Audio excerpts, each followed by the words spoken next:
പിളരുന്നത് ഒരു സാധ്യതയായി കരുതുന്ന കേരള കോൺഗ്രസിന് മറ്റൊരു പിളർച്ച അനിവാര്യമാവുന്ന സാഹചര്യമാണോ ഉരുത്തിരിയുന്നത്? രണ്ടാം സീറ്റ് എന്ന ജോസഫിൻ്റെ ആവശ്യം മാണിയുടേതു കൂടെയാണോ? ലയനം കൊണ്ട് ഇരു കൂട്ടർക്കും ഗുണമൊന്നും ഉണ്ടായില്ലെന്ന മാണിയുടെ ഏറ്റുപറച്ചിൽ ജോസഫ് പോകുന്നെങ്കിൽ പോകട്ടെ എന്ന മൗനാനുവാദമാണോ? ജോസ് കെ മാണിക്ക് മുകളിൽ വളരാൻ കഴിയാതെ ജോസഫ് വിഭാഗം എത്ര നാൾ UDFിൽ തുടരും?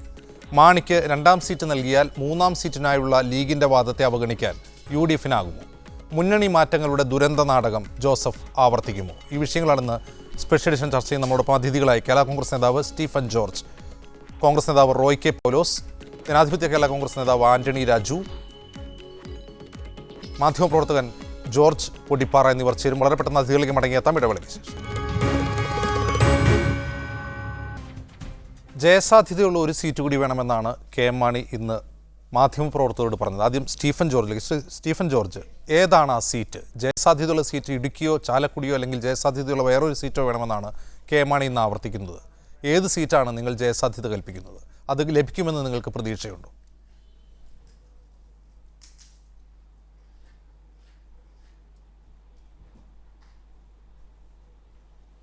ശരി, സ്റ്റീഫൻ ജോർജ് മടങ്ങി വരാം. ആദ്യം ആന്റണി രാജുവിലേക്ക്. ശ്രീ ആന്റണി രാജു, ഈ സീറ്റ് ചോദിച്ചുകൊണ്ട് ഇന്ന് രാഹുൽ ഗാന്ധിയെ വരെ കണ്ടിരിക്കുന്നു, KM മാണിയും PJ ജോസഫും. ഇത് ലഭിക്കുമെന്ന പ്രതീക്ഷയിലാണ് അവർ പോയിട്ടുള്ളത്. എങ്ങോട്ടാണ് കേരള കോൺഗ്രസ് മാണി ഗ്രൂപ്പിൻ്റെ പോക്ക്? അല്ല, ഇന്നത്തെ ഈ രാഹുൽ ഗാന്ധിയെ കണ്ടപ്പോൾ ഞാൻ മനസ്സിലാക്കുന്നത്, രാഹുൽ ഗാന്ധിയെ കണ്ടപ്പോൾ ഈ സീറ്റിൻ്റെ ആവശ്യം ഉന്നയിച്ചത് PJ ജോസഫ് സാർ മാത്രമാണ്. മാണി സാറ് ആ സീറ്റ് എന്നുള്ളൊരു വാക്ക് രാഹുൽ ഗാന്ധി മിണ്ടിയില്ല എന്നുള്ളതാണ് എനിക്ക് കിട്ടിയ വിവരം. അതോടൊപ്പം തന്നെ 17-ാം തീയതി കൂടി UDFിൻ്റെ യോഗത്തിൽ ശ്രീ ജോസ് കെ മാണി ഉൾപ്പെടെയുള്ള നേതാക്കന്മാർ പങ്കെടുത്തിരുന്നുവെങ്കിലും 2 സീറ്റ് കേരള കോൺഗ്രസ് എമ്മിന് വേണമെന്നുള്ള ആവശ്യം ആ UDFിൽ ഉന്നയിച്ചത് PJ ജോസഫ് സാർ മാത്രമാണ്. അതിനെ പിന്തുണച്ചുകൊണ്ട് ഒരു അക്ഷരം ആ കമ്മിറ്റിയിൽ ശ്രീ ജോസ് കെ മാണി മിണ്ടിയിട്ടില്ല. ഒരു സംശയവും വേണ്ട, രണ്ടാമത്തെ സീറ്റ് എന്നുള്ളൊരു ആഗ്രഹം മാണി സാറിനോ അദ്ദേഹത്തോടൊപ്പം നിൽക്കുന്ന ആളുകൾക്കോ ഇല്ല. രണ്ടാമത്തെ സീറ്റ് എന്നുള്ളൊരു ആവശ്യം ഇപ്പോൾ PJ ജോസഫ് സാറാണ് ഉന്നയിച്ചിരിക്കുന്നത്. അത് ഞാൻ മനസ്സിലാക്കുന്നത് കിട്ടുമെന്നുള്ള പ്രതീക്ഷയോടെയല്ല, മറിച്ച് ഇനി KM മാണിയുമായി ഒന്നിച്ചൊരു രാഷ്ട്രീയ പ്രവർത്തനത്തിന് അദ്ദേഹത്തിനും അദ്ദേഹത്തോടൊപ്പം നിൽക്കുന്ന ആളുകളും തയ്യാറല്ല എന്നുള്ളതിൻ്റെ സൂചനകളാണ് അദ്ദേഹത്തിൻ്റെ വാക്കുകളിൽ നിന്ന് പുറത്തു വന്നത്. അദ്ദേഹം പറഞ്ഞതെന്താണ്? ഈ ലയനത്തിൽ ഞങ്ങൾക്ക് അർഹമായ പരിഗണന കിട്ടിയിട്ടില്ല എന്ന് പരസ്യമായി മാധ്യമങ്ങളോട് പാർട്ടിയുടെ വർക്കിംഗ് ചെയർമാൻ, അതും PJ ജോസഫ് സാറിനെ പോലുള്ളൊരു ഉന്നതനായ നേതാവ്, അദ്ദേഹത്തിൻ്റെ നാവിൽ നിന്ന് അദ്ദേഹം അത്തരം വാക്കുകൾ സാധാരണ വരാറില്ല. മറിച്ച് വേറൊന്നുകൂടെ പറഞ്ഞതെന്താ, ആലോചിക്കാതെയാണ് ശ്രീ ജോസ് കെ മാണി നടത്തിയ കേരള യാത്ര പാർട്ടിയിൽ ആലോചിക്കാതെ എടുത്ത തീരുമാനമായതുകൊണ്ടാണ് ആ യാത്ര പരാജയപ്പെട്ടതെന്നുള്ള ധ്വനിയിലാണ് അദ്ദേഹം സംസാരിച്ചത്. അദ്ദേഹം പറഞ്ഞ സെൻറ്റൻസ്, ജോസ് കെ മാണിയുടെ യാത്ര പാർട്ടിയിൽ ആലോചിക്കാതെയാണ് എടുത്തത് എന്ന് മാത്രമല്ല, ഈ പാർട്ടിയുടെ വൈസ് ചെയർമാനായ ശ്രീ ജോസ് കെ മാണി ഒരു യാത്ര അവിടെ നിന്ന് പുറപ്പെട്ടതിന് ശേഷം PJ ജോസഫ് സാർ നാളെ തിരുവനന്തപുരത്ത് വേറൊരു ബാനറിൽ, ഗാന്ധി സ്റ്റഡി സെൻ്ററിൻ്റെ ബാനറിൽ ഒരു പ്രാർത്ഥനാ യജ്ഞം, ഇപ്പോൾ എനിക്ക് തോന്നുന്നു ശ്രീ KM മാണിയുടെ മനസ്സ് മാറാനുള്ള പ്രാർത്ഥന യജ്ഞമാണോ എന്ന് എനിക്കറിയില്ല, അല്ലാതെ ഇപ്പോൾ പ്രത്യേകിച്ച് കാരണങ്ങളൊന്നും തന്നെ ഇല്ല. ഒരു പ്രാർത്ഥനാ യജ്ഞം നാളെ നടത്തുകയാണ്. അദ്ദേഹത്തോടൊപ്പം നിൽക്കുന്ന ആളുകളെയും കൂടെ പങ്കെടുപ്പിച്ചുകൊണ്ടാണ് നടന്നത്. ഒരു സംശയം വേണ്ട, രണ്ടാമത്തെ സീറ്റ് ഒരിക്കലും ഈ പാർട്ടിക്ക് കിട്ടരുതെന്ന് ആഗ്രഹിക്കുന്ന ആളാണ് മാണി സാറ്. കാരണം അങ്ങനെയൊന്ന് കിട്ടിപ്പോയാൽ ജോസഫ് സാറ് പറയുന്ന ആൾക്ക് കൊടുക്കേണ്ടി വരും. അത് മാണി സാറിനെ സംബന്ധിച്ച് ഒരിക്കലും ആലോചിക്കാൻ കഴിയുന്നൊരു കാര്യമല്ല. കാരണം ഇതിനകത്തുള്ളൊരു അടിസ്ഥാന പ്രശ്നമെന്ന് പറയുന്നത്, ശ്രീ മാണി സാറിൻ്റെ ആരോഗ്യ പ്രശ്നങ്ങൾ പരിഗണിച്ചുകൊണ്ട് ശ്രീ ജോസ് കെ മാണിയെ ചെയർമാനായി ചെങ്കോലും കിരീടവും നൽകാനുള്ള തീരുമാനം ആ പാർട്ടിയിൽ മാണി വിഭാഗം എടുത്തു കഴിഞ്ഞിരിക്കുന്നു. അപ്പോൾ അതിൻ്റെ ഭാഗമായിട്ടാണ് ഇപ്പോൾ ഈ പാർട്ടിയിൽ ചെയർമാനോ വർക്കിംഗ് ചെയർമാനോ ഡെപ്യൂട്ടി ചെയർമാനോ അല്ലാത്ത ശ്രീ ജോസ് കെ മാണി എന്ന വളരെ ജൂനിയറായ ഒരു പാർട്ടി നേതാവിനെ അദ്ദേഹത്തിൻ്റെ മകനെ കൊണ്ട് ഒരു യാത്ര, അത് വെറും ഒരു വഴിപാട് പോലൊരു യാത്രയാണ് വരുന്നത്, അല്ലാതെ ആൾക്കൂട്ടമൊന്നുമല്ല. അതിങ്ങനെ വിട്ടുവരികയാണ്. വടക്കൊക്കെ ഒരു ജില്ലയിൽ ഒരു സ്വീകരണമെന്ന് മാത്രമല്ല, ശനിയും ഞായറും യാത്രയ്ക്ക് അവധിയാണ്, ഒരു ജാഥയ്ക്കും ഇല്ലാത്തൊരു അവധി. അപ്പോൾ ഇത് ജോസ് കെ മാണിയെ പ്രൊജക്റ്റ് ചെയ്ത് തിരുവനന്തപുരത്ത് എത്തിക്കഴിഞ്ഞ് പാർലമെൻറ്റ് ഇലക്ഷൻ കൂടെ കഴിയുമ്പോൾ പാർട്ടി യോഗം ചേർന്ന് ഭൂരിപക്ഷ അടിസ്ഥാനത്തിൽ ചെയർമാനായിട്ട് ജോസ് കെ മാണി നിശ്ചയിച്ചാൽ അന്ന് PJ ജോസഫ് സാറിനൊന്നും എതിർക്കാൻ കഴിയില്ല. അതുകൊണ്ട് അദ്ദേഹം ഇത് മുൻകൂട്ടി കണ്ടുകൊണ്ട് ഇപ്പോൾ ലോക്സഭാ സീറ്റിൻ്റെ പേരിൽ ഒരു വിഷയമുണ്ടാക്കി, പാർട്ടിയിൽ ഒരു ആശയക്കുഴപ്പമുണ്ടാക്കി, അല്ലെങ്കിൽ മുന്നണിക്കകത്തൊരു പ്രശ്നമുണ്ടാക്കി, ഒരു പ്രത്യേക കക്ഷിയായി UDFിനകത്ത് തുടരാൻ ഉള്ളൊരു അവസരമാണ്, അതിനൊരു വഴിയാണ് പി ജെ ജോസഫ് സാർ ഒരുക്കുന്നത്. രണ്ടാമതൊരു സീറ്റ് കിട്ടില്ല എന്ന് പി ജെ ജോസഫ് സാറിനും അറിയാം. രണ്ടാമതൊരു സീറ്റ് കിട്ടാൻ പാടില്ല എന്ന് മാണി സാറിനും അദ്ദേഹത്തോടൊപ്പം നിൽക്കുന്നവർക്കും നിർബന്ധവുമുണ്ട്. ശരി ആന്റണി രാജു, ഞാൻ മടങ്ങി വരാം. സ്റ്റീഫൻ ജോർജ്, നിലവിൽ കോട്ടയം സീറ്റിൽ രാജിവെച്ച് രാജ്യസഭാംഗമായിരിക്കുകയാണ് ജോസ് കെ മാണി. ഒരുപക്ഷെ കെ മാണിയോളം പ്രഗത്ഭനായ, അത്രത്തോളം പാരമ്പര്യമുള്ള മറ്റൊരു നേതാവാണ് പി ജെ ജോസഫ്. സ്വാഭാവികമായും ഒരു രാജ്യസഭാ സീറ്റിൽ ജോസ് കെ മാണിയെ പോലൊരാൾ അത് പ്രതിനിധീകരിക്കുമ്പോൾ ഇനി ഒഴിവ് വരുന്ന കോട്ടയം സീറ്റിൽ പി ജെ ജോസഫിനോടൊപ്പം പാർട്ടിയിലേക്ക് വന്ന ആരെയെങ്കിലും സ്ഥാനാർത്ഥിയാക്കിക്കൊണ്ട് ഈ പ്രശ്നം പരിഹരിക്കാവുന്നതേ ഉള്ളൂ. അതിന് പകരം ഒരിക്കലും ലഭിക്കില്ല എന്ന് ഉറപ്പുള്ള ഒരു സീറ്റിന് വേണ്ടി, ഒരു ജയസാധ്യതയുള്ള സീറ്റിന് വേണ്ടി കെ മാണി ആവശ്യം ഉന്നയിക്കുകയാണെന്നാണ് ആന്റണി രാജു ആരോപിക്കുന്നത്.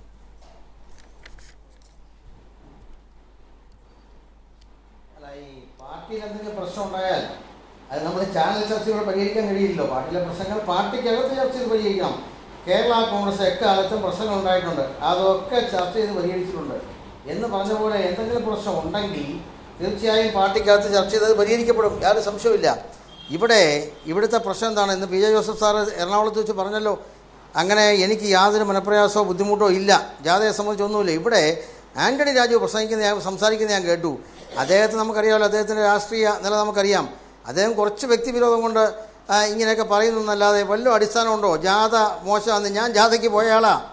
ജാഥ ശ്രീകണ്ഠാപുരം ഇരിട്ടി മുതൽ ഇങ്ങോട്ട് ഞാൻ കൂടിയ യോഗത്തിൽ പങ്കെടുത്ത ആളുകൾ പഴയകാല കേരള കോൺഗ്രസിൻ്റെ പ്രൗഢിയിലേക്ക് ആ യാഥ ഉയർന്നു.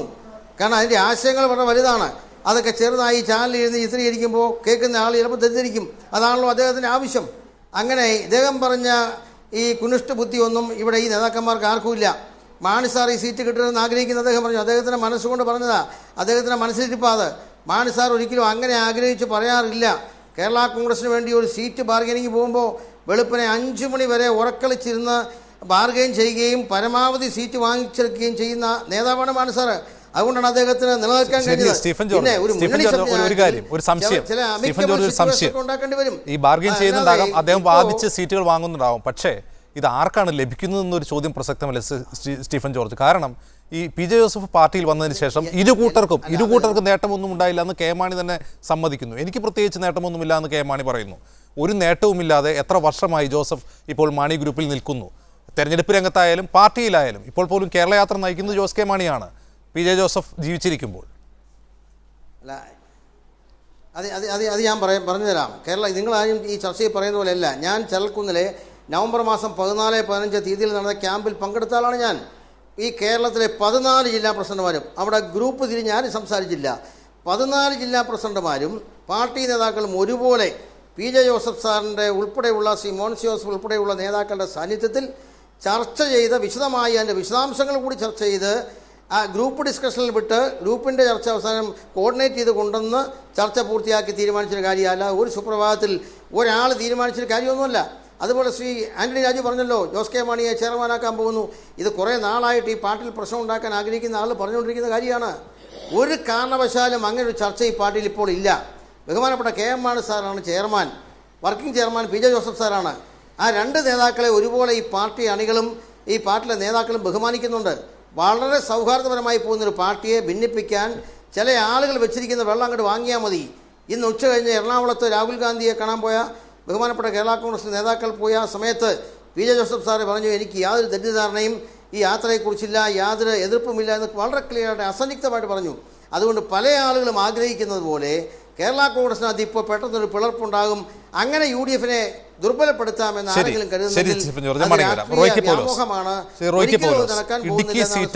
ഇടുക്കി സീറ്റാണ് ആഗ്രഹിക്കുന്നത് ജോസഫ് വിഭാഗം. പി ജെ ജോസഫ് വ്യക്തിപരമായി അതായിരിക്കും ആഗ്രഹിക്കുക. കാരണം പണ്ട് ഫ്രാൻസിസ് ജോർജൊക്കെ ജയിച്ചു കയറിയ ഒരു സീറ്റാണ്.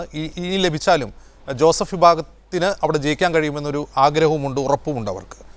ജോസഫ് അവരുടെ പാർട്ടിയിൽ തഴയപ്പെട്ടിട്ടുണ്ടാകാം, പക്ഷേ യു ഡി എഫിന് മുമ്പിൽ ധർമ്മസങ്കടവും ഉണ്ടാകാം. കൂടുതൽ സീറ്റ് വിട്ടുകൊടുക്കുന്നതിൽ കോൺഗ്രസിനും വൈമനസ്യമുണ്ടാകാം. ജയസാധ്യതയുള്ളൊരു സീറ്റ് എന്ന് മാണിയും ജോസഫും ആഗ്രഹിക്കുന്നത് ഇടുക്കിയോ ചാലക്കുടിയോ ആണ്. അതിനുള്ളൊരു സാധ്യത നിങ്ങൾ കാണുന്നുണ്ടോ? അല്ല, സ്വാഭാവികമായിട്ടും യു ഡി എഫിൽ പാർലമെൻറ്റ് തിരഞ്ഞെടുപ്പിൻ്റെ സീറ്റ് വിഭജന ചർച്ചകളൊക്കെ ആരംഭിക്കുന്നേ ഉള്ളൂ. അപ്പോൾ ഒരു സീറ്റ് വിഭജനവുമായി ബന്ധപ്പെട്ട ചർച്ചകൾ നടക്കുന്ന സമയത്ത് മുന്നണിയിലെ കക്ഷികൾ സ്വാഭാവികമായിട്ടും അധിക സീറ്റുകൾ വേണമെന്ന് ചോദിക്കുന്നതിൽ വലിയ അപാകതയൊന്നും കാണേണ്ട കാര്യമൊന്നുമില്ല. അത് ചർച്ചകളിലൂടെ പരിഹാരം ഉണ്ടാക്കും. അങ്ങനെ പരിഹാരം ഉണ്ടാക്കാൻ കഴിയുന്ന നല്ല പ്രാപ്തരായിട്ടുള്ള നേതാക്കൾ ആണ് UDF-ന് നേതൃത്വം നൽകുന്നത്. കോൺഗ്രസ് പാർട്ടിക്കും അങ്ങനെ തന്നെയാണ്. അതുകൊണ്ട് കേരള കോൺഗ്രസ് ഉന്നയിച്ചിട്ടുള്ള വിഷയങ്ങളൊക്കെ ഉഭയകക്ഷി ചർച്ചകളിലൂടെ തന്നെ ഏറ്റവും ഭംഗിയായിട്ട് പരിഹരിക്കാൻ കഴിയുമെന്ന ഉറച്ച വിശ്വാസമാണ് ഞങ്ങൾക്കൊക്കെ ഉള്ളത്. റോയ്ക്ക് പോലെ ഒരു കാര്യം കൂടി, കോൺഗ്രസിനെ സംബന്ധിച്ച് കൂടുതൽ സീറ്റുകൾ ലോക്സഭയിൽ എണ്ണിക്കാണിക്കേണ്ട ഒരു സാഹചര്യമാണ് വരാൻ പോകുന്നത് എന്നുള്ളത് നമുക്കെല്ലാം അറിയാമല്ലോ. ഘടകകക്ഷികൾക്ക് കൂടുതൽ ഉദാരമായി സീറ്റ് നൽകുക എന്നുള്ളത് കോൺഗ്രസ് സംബന്ധിച്ചൊരു ബുദ്ധിമുട്ടുള്ള കാര്യവുമാണ്. ഉദാരത എന്ന് പറഞ്ഞാൽ ഈ ഒരു കക്ഷിനില, നിയമസഭയിലെ കക്ഷിനിലയും ജയസാധ്യതയും ഒക്കെ പരിഗണിക്കുമ്പോൾ അങ്ങനെ ഒരു രണ്ടാം സീറ്റ് ഉന്നയിക്കാനുള്ള ഒരു ധാർമ്മിക അവകാശം കേരള കോൺഗ്രസിനുണ്ട് എന്നാണോ നിങ്ങൾ പറയുന്നത്? ഞാൻ പറഞ്ഞല്ലോ, സീറ്റുകൾ ചോദിക്കുന്നു എന്നുള്ളതിലൊരു കുറ്റമായിട്ട് നമ്മൾ കാണേണ്ട കാര്യമില്ല. അപ്പോൾ നിങ്ങൾ തന്നെ ചൂണ്ടിക്കാണിച്ചതുപോലെ രാജ്യത്ത് നരേന്ദ്രമോദിയുടെ ഗവൺമെൻറ്റിൻ്റെ ഭരണം അവസാനിപ്പിക്കണം എന്നുള്ള കാര്യത്തിൽ ആർക്കും അഭിപ്രായ വ്യത്യാസമില്ല. UDF-ൽ ആ കാര്യത്തിൽ ഒറ്റക്കെട്ടായിട്ടുള്ള ഒരു ധാരണയാണുള്ളത് കേരളത്തെ സംബന്ധിച്ച്. അപ്പോൾ സ്വാഭാവികമായിട്ടും രാജ്യത്ത് കോൺഗ്രസ് ഏറ്റവും വലിയ കക്ഷിയായിട്ട് വരേണ്ടതുണ്ട്. തെരഞ്ഞെടുപ്പ് കഴിയുമ്പോൾ ഏറ്റവും കൂടുതൽ MP-മാർ ഉണ്ടാകേണ്ട പാർട്ടിയായിട്ട് വരേണ്ടതുണ്ട്. ഈ കാര്യങ്ങളെ സംബന്ധിച്ചൊക്കെ കേരളത്തിലെ UDF-നകത്ത് ഒരു തെറ്റിദ്ധാരണയും ഉണ്ടാകില്ല എന്നാണ് ഞങ്ങൾ കരുതുന്നത്. ഈ കാര്യങ്ങളൊക്കെ മുസ്ലിം ലീഗ് 24 സീറ്റിൽ അസംബ്ലി സീറ്റിൽ മത്സരിച്ച് 18 സീറ്റിൽ ജയിച്ചൊരു കക്ഷിയാണ്. UDF-ലെ രണ്ടാമത്തെ ഘടകകക്ഷി. അവർ മൂന്നാമതൊരു ലോക്സഭാ സീറ്റ് എന്ന ആവശ്യം അവരുടെ അണികൾക്കിടയിൽ ശക്തമാണ്. അവരത് രാഹുൽ ഗാന്ധിയുമായി കമ്മ്യൂണിക്കേറ്റ് ചെയ്യാൻ പോലും ആഗ്രഹിക്കുന്ന രീതിയിലേക്ക് ആ വികാരം വളർന്നിട്ടുണ്ട്. പക്ഷേ അവരുടെ നേതൃത്വം ഇപ്പോൾ മൗനം പാലിക്കുകയാണ്. മൂന്നാം സീറ്റ് എന്നതിനെക്കുറിച്ച് അവർ മിണ്ടുന്നില്ല. ആ മിണ്ടാത്തതിനും ഈ ഉഭയകക്ഷി ചർച്ചകൾ ഒരു കാരണമായിരിക്കുമല്ലോ. ആ സമയത്താണ് കേരള കോൺഗ്രസ് പരസ്യമായി ഇങ്ങനെ ഒരു ആവശ്യം ഉന്നയിക്കുന്നത്. ഞാൻ പറഞ്ഞല്ലോ, മുസ്ലിം ലീഗ് നാളെ ഒരു സീറ്റ് കൂടി വേണമെന്ന് ഉഭയകക്ഷി ചർച്ചയിൽ ആവശ്യപ്പെട്ടാലും അതിന് തെറ്റാണ് എന്ന് പറയേണ്ട ഒരു ആവശ്യമില്ലെന്നേ. നമ്മളെന്തിനാ അങ്ങനെ കാണുന്നത്? സ്വാഭാവികമായിട്ടും അവരുടെ പാർട്ടി അണികൾക്ക് അത്തരം ഒരു ആഗ്രഹം ഉണ്ടാകാം.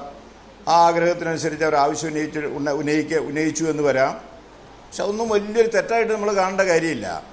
പക്ഷേ ഞാൻ പറഞ്ഞല്ലോ, രാജ്യത്തെ സാഹചര്യങ്ങൾ എന്തോ എന്ന് മനസ്സിലാക്കാൻ കേരളത്തിൽ UDF-ന് നേതൃത്വം നൽകുന്ന എല്ലാ പാർട്ടികൾക്കും കഴിവുള്ളവരാണ്. അതിൻ്റെ സാഹചര്യങ്ങളെക്കുറിച്ച് നല്ല ബോധ്യമുള്ളവരാണ്. അതുകൊണ്ട് കോൺഗ്രസിൻ്റെ ഒരു ലീഡർഷിപ്പ് അല്ലെങ്കിൽ കോൺഗ്രസിൻ്റെ നേതൃത്വത്തിൽ രാജ്യത്തിന് ഗവൺമെൻറ് ഉണ്ടാക്കാൻ കോൺഗ്രസ് ഏറ്റവും വലിയ കക്ഷിയായിട്ട് വളരേണ്ടതുണ്ട്, അല്ലെങ്കിൽ മാറേണ്ടതുണ്ട് തെരഞ്ഞെടുപ്പിന് ശേഷം എന്നുള്ള കാര്യത്തിൽ ആർക്കും തർക്കം ഉണ്ടാകുമെന്ന് ഞങ്ങൾ കരുതുന്നില്ല. അതുകൊണ്ട് ഇപ്പോൾ ഈ ചർച്ചകളൊക്കെ ഏറ്റവും പോസിറ്റീവായിട്ട് നടക്കട്ടെ. ആ ചർച്ചകൾക്കൊക്കെ ഏറ്റവും നല്ല അന്ത്യമുണ്ടാകും. നല്ല രീതിയിൽ ഈ കാര്യങ്ങൾ മുന്നോട്ട് പോകും. UDF ഒറ്റക്കെട്ടായി തെരഞ്ഞെടുപ്പിന് നേരിടും എന്ന ഉറച്ച വിശ്വാസമാണ് ഞങ്ങൾക്കുള്ളത്. ശരി റോയ്ക്ക് പോലെ മടങ്ങി വരാം. ശ്രീ ജോർജ് പൊടിപ്പാറ, ഇവിടെ